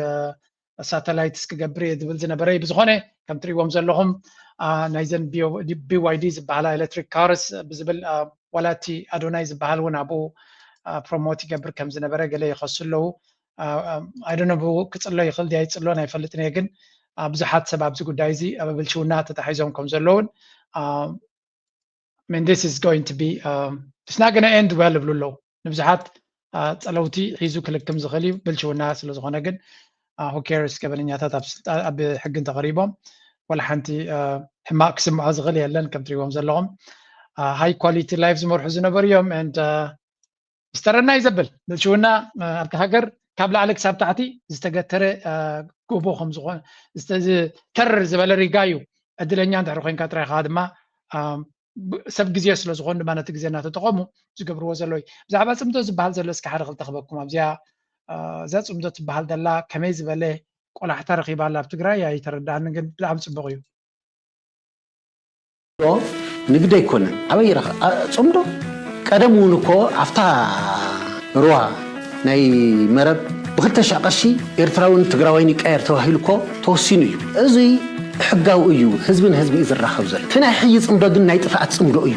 እቲ ናይ ጥፍኣት ፅምዶ ንኩናት ንሕማቕ ተመክሮ ህዝቢ ትግራይስ ኣብ ዘንተ ዕለት እዚ መፀካ ምዚ ተሓቢርና ክነጥፍእ ኢልካ ኢና እናተባህለ ኣብ ናይ ኩናት ሃዋህው ኮይኑ የድልየና እዩ እንታይ ተጠቒምና ሕዚ ንኣብነት ሻዕብያ 55 ወረዳታት ይሒዙ ነይሩ ኢሮፕ ኣሎ ኣብ ዝተወሰነ ቦታ ብዛላምበሳ እውን ኣሎ 50 ገለን ወረዳ እኮ ሕዚ ነፃ ወፂኡ ኢትዮጵያ ህዝቢ ሱዳን ማለት ህዝቢ ኤርትራ ህዝቢ ትግራይ ይራኸብ ኣለኩ በዚ እውን ሕዚ ጀሚሮም ኣለዉ ምስ ዓፋር ምስ ህዝቢ ኣምሓራ ትኾንና ግን እንታይ መስለካ ፋኖ እውን ሕዚ ናባና ዝተኩሰሉ ነገር የለን ምክንያቱም ኮመን ፀላእ ኣለና መንግስቲ ኤርትራ ናወና ዝትኩሰሉ ምክንያት የለን ሕዚ ማለት እዩ ምክንያቱም ናይ ኩላህና ሓበራዊ ዝኾነ ፀላ ኣሎ ባይዞ እቲ ኩናት ብኤርትራ ይጀመር ብኣና ይጀመር ንክልቴና ሓንቲ እያ በትሪ ታፅምዶ እውን ነዚኣ ኣብ ሓበራዊ ረብሓ ዝተደረኸ እዩ ከምዛ ትሪእዋ ዘለኹም ነቲ ፅምዶ ክዕንቅፁ ዝደልዩ ዘለዉ ባንዳታት ብወገን ትግራይ ነቲ ፅምዶ ከበላሹ ሕቐይ ክብሉ ከለዉ እቲ ትክክለኛ ትግራዋይ ግን ነቲ ኩነታት ብፅቡቕ መልገፂ ወላ እውን እቶም ተጋጊዮም ዝነበሩ ሓደ ካብቲ ካብ ጌጋ መንገዲ ዝምለስ እስክገብሮ ዝኽእል ስራሕ ድማሮ እዩ ስታይ ብስሩ ፅምዶ ከዚ ኣሕና ሒዝናያ ናዛ ትርጉም ሓደ ግዜ ካብ ኤርትራ ስለልተላዓለ ዛ ፅምዶ ብሕማቕ ዓይኒ ንሪኣ ሰባት እነና ንሱ ሓደ ካብቲ ንኣወልቲ ዕድ ኣብቲ መጀመርያ ብተደጋጋሚ ዝቃወሞ ዝነበረ ኣብቲ ሓራ መሬት ዝነበረ እዩ ሕጂ ግን ተረዲእኑ ተመሊሶ ክብል ከሎ it is very helpful እዚ ጌጋ እዩ ፅምዶ ማለት ትርጉሙ ሓድነት እዩ ሓድነት ህዝቢ ማለት እዩ ፅምዶ ማለት እዚ ማለት ኣብ ኢኮኖሚ ሶሻል ፖለቲካ ረብሓታትና ሓቢርና ንጠቐም ማለት በቃ ትርጉሙ እዩ ስለዚ ኣብ ኢኮኖሚያዊ ኣብ ሶሻል ኣብ ፖለቲካ ረብሓ ምስ ኤርትራ ኾነ ምስ ኣምሓራ ህዝቢ ኾነ ምስ ኣገው ኾነ ምስ ዓፋር ኾነ ሓቢርና ንጠቐም ሓቢርና ንዕበ ግጭት ተብሎም ምፁ ሰዓታት እውን ሓቢርና ነቱ ላብ ግጭት ለእትየና ኣሎ ሓይሊ ሓቢርና ንሞክቶ እዩ ስለዚ ዝልፀሎ ሰብ የለይ ማለት እዩ አንቶ ሰይጣን ተደጋጊሞ ዋዋ ታይ ሰይጣን ልብል ነገር ድምፂ ምክንያቱ እንድሕር ለሰላም ልጸልእ ሃልዩ ሲኡ ማለት እዩ ሰይጣን ማለት እዩ ተኸክል እዩ ማለት እዩ ስለዚ ሰላም ክጽላእ ይውሉ ሰላም ኢሉ ልመጽእ ሓይሊ ናልኾነ ይኹን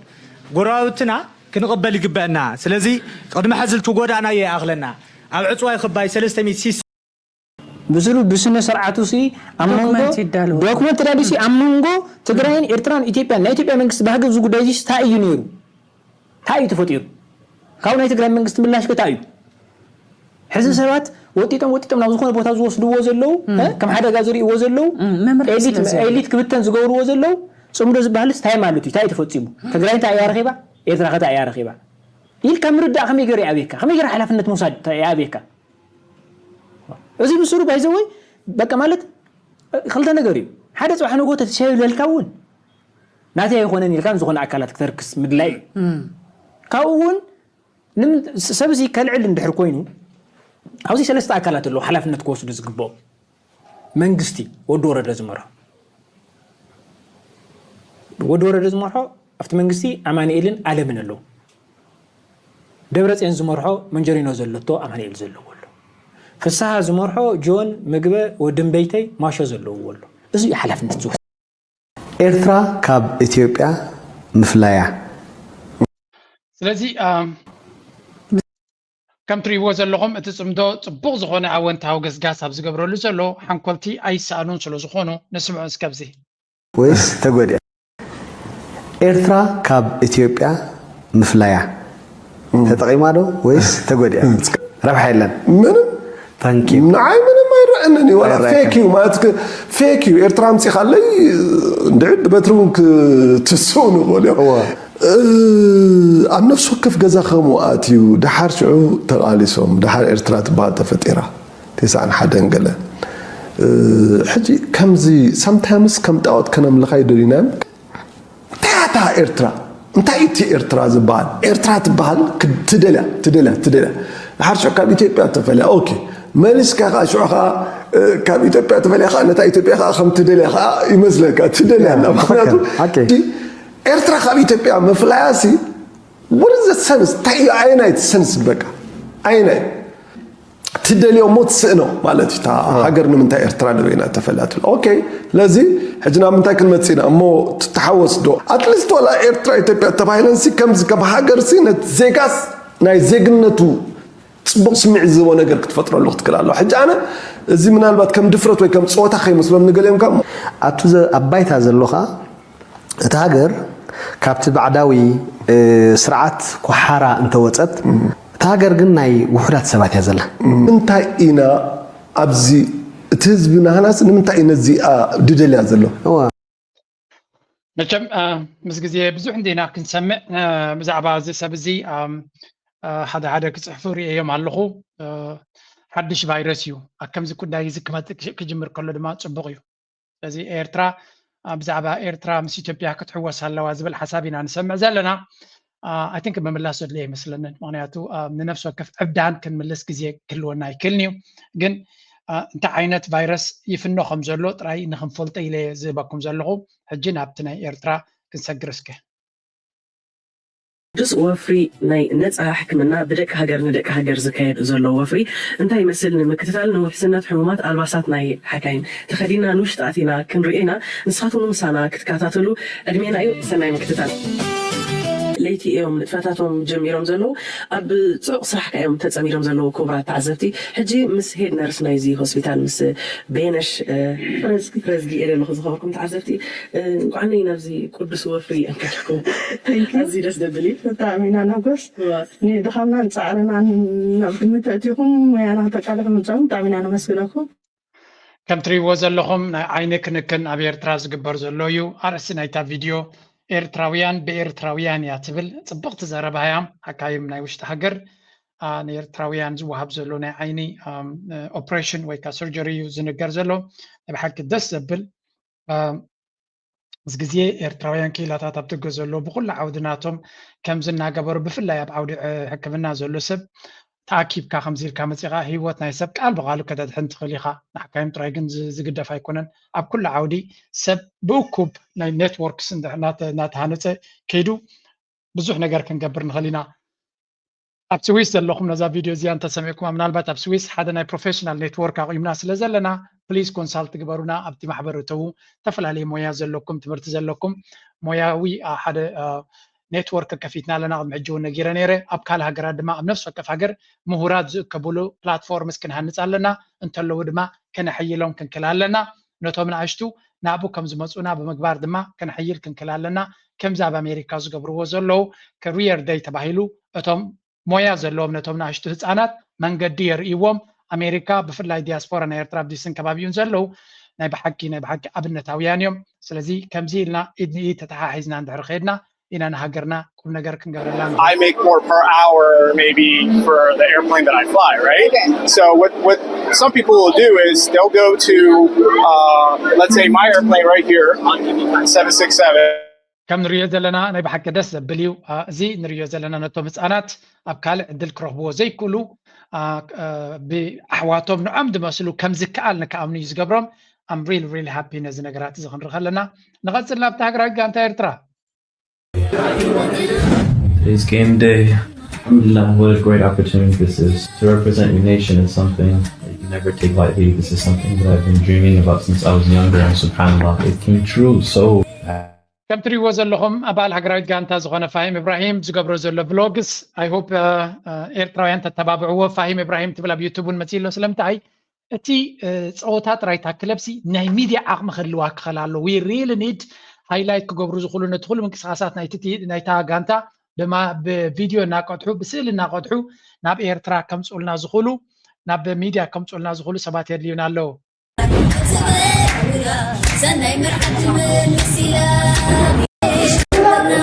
Ready. I really like this.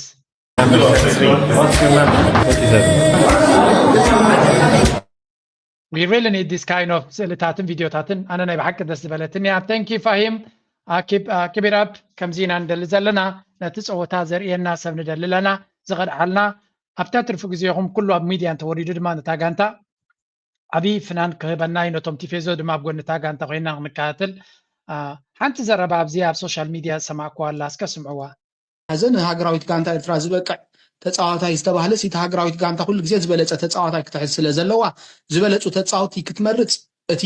ኩሉ ግዜ ኣብ ምልክት ሕቶ ብስፖርታዊ ዓይነት ትሪኦ ከለካ ማለት እየ ኣብ ምልክት ሕቶ ዘይኣቱ ነገር እዩ እዚ ናይ ሃገራዊ ግጥማት ዕድል ከምዚ ኢላ ሃገራዊት ጋንታ ኤርትራ ክትፃወት ምኽኣላ ነቲ ናይ ውሽጢ ሃገር ውድድራት ዘሕግዝ ዝደፍእ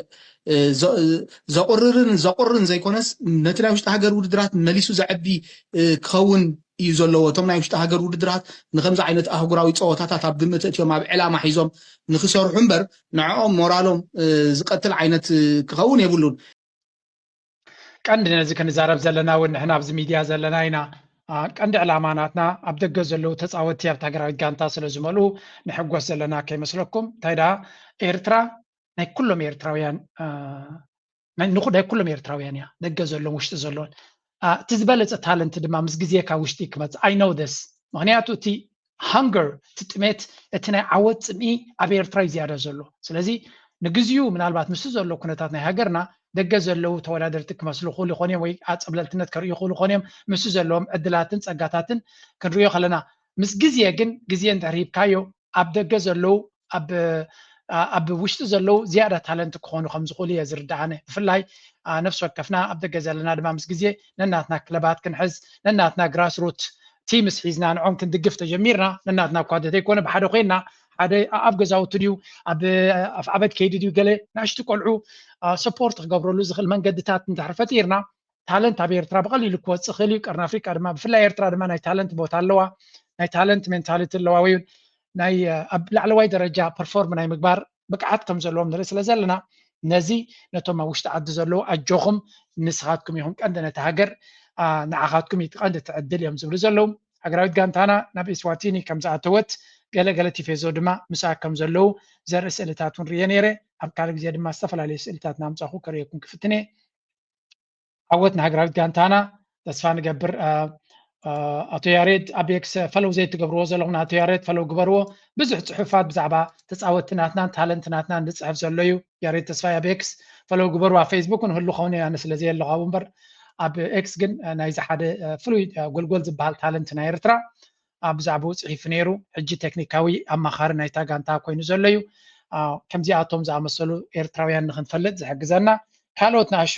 ውልዶ እውን ይመፁ ከም ዘለዉ እዩ ዝንገር ዘሎ መዓልታዊ ሓድሽ ነገር ንርኢ ኣለና ኣይሆፕ እዛ ሃገራዊት ጋንታና ፀብለል ክትብል ቀፃልነታ ውሑስ ክኸውን ተስፋ ንገብር ኣነ ድማ I'm always going to say something about them ነቲ ሃገራውነትና ኤርትራውነትና ፅቡቕ ንክስማዓና ዝገብር ስፖርት ዓብ ተራ ስለ ዘሎ ንዑ ክንተፋሉ ኢና ናይ ሎማ ርሳብ ዝኽንወዲና ላይክ ምግባር ሼር ምግባር ሪኢቶኹምን ሓሳብኩምን ምግዳፍ ነዚ ቻነል ምድጋፍ ሰብስክራይብ ምግባር ጆይን ምግባር መንበርስ ምዃን ኣይትረስዑ እናበልና ንሰናበተኩም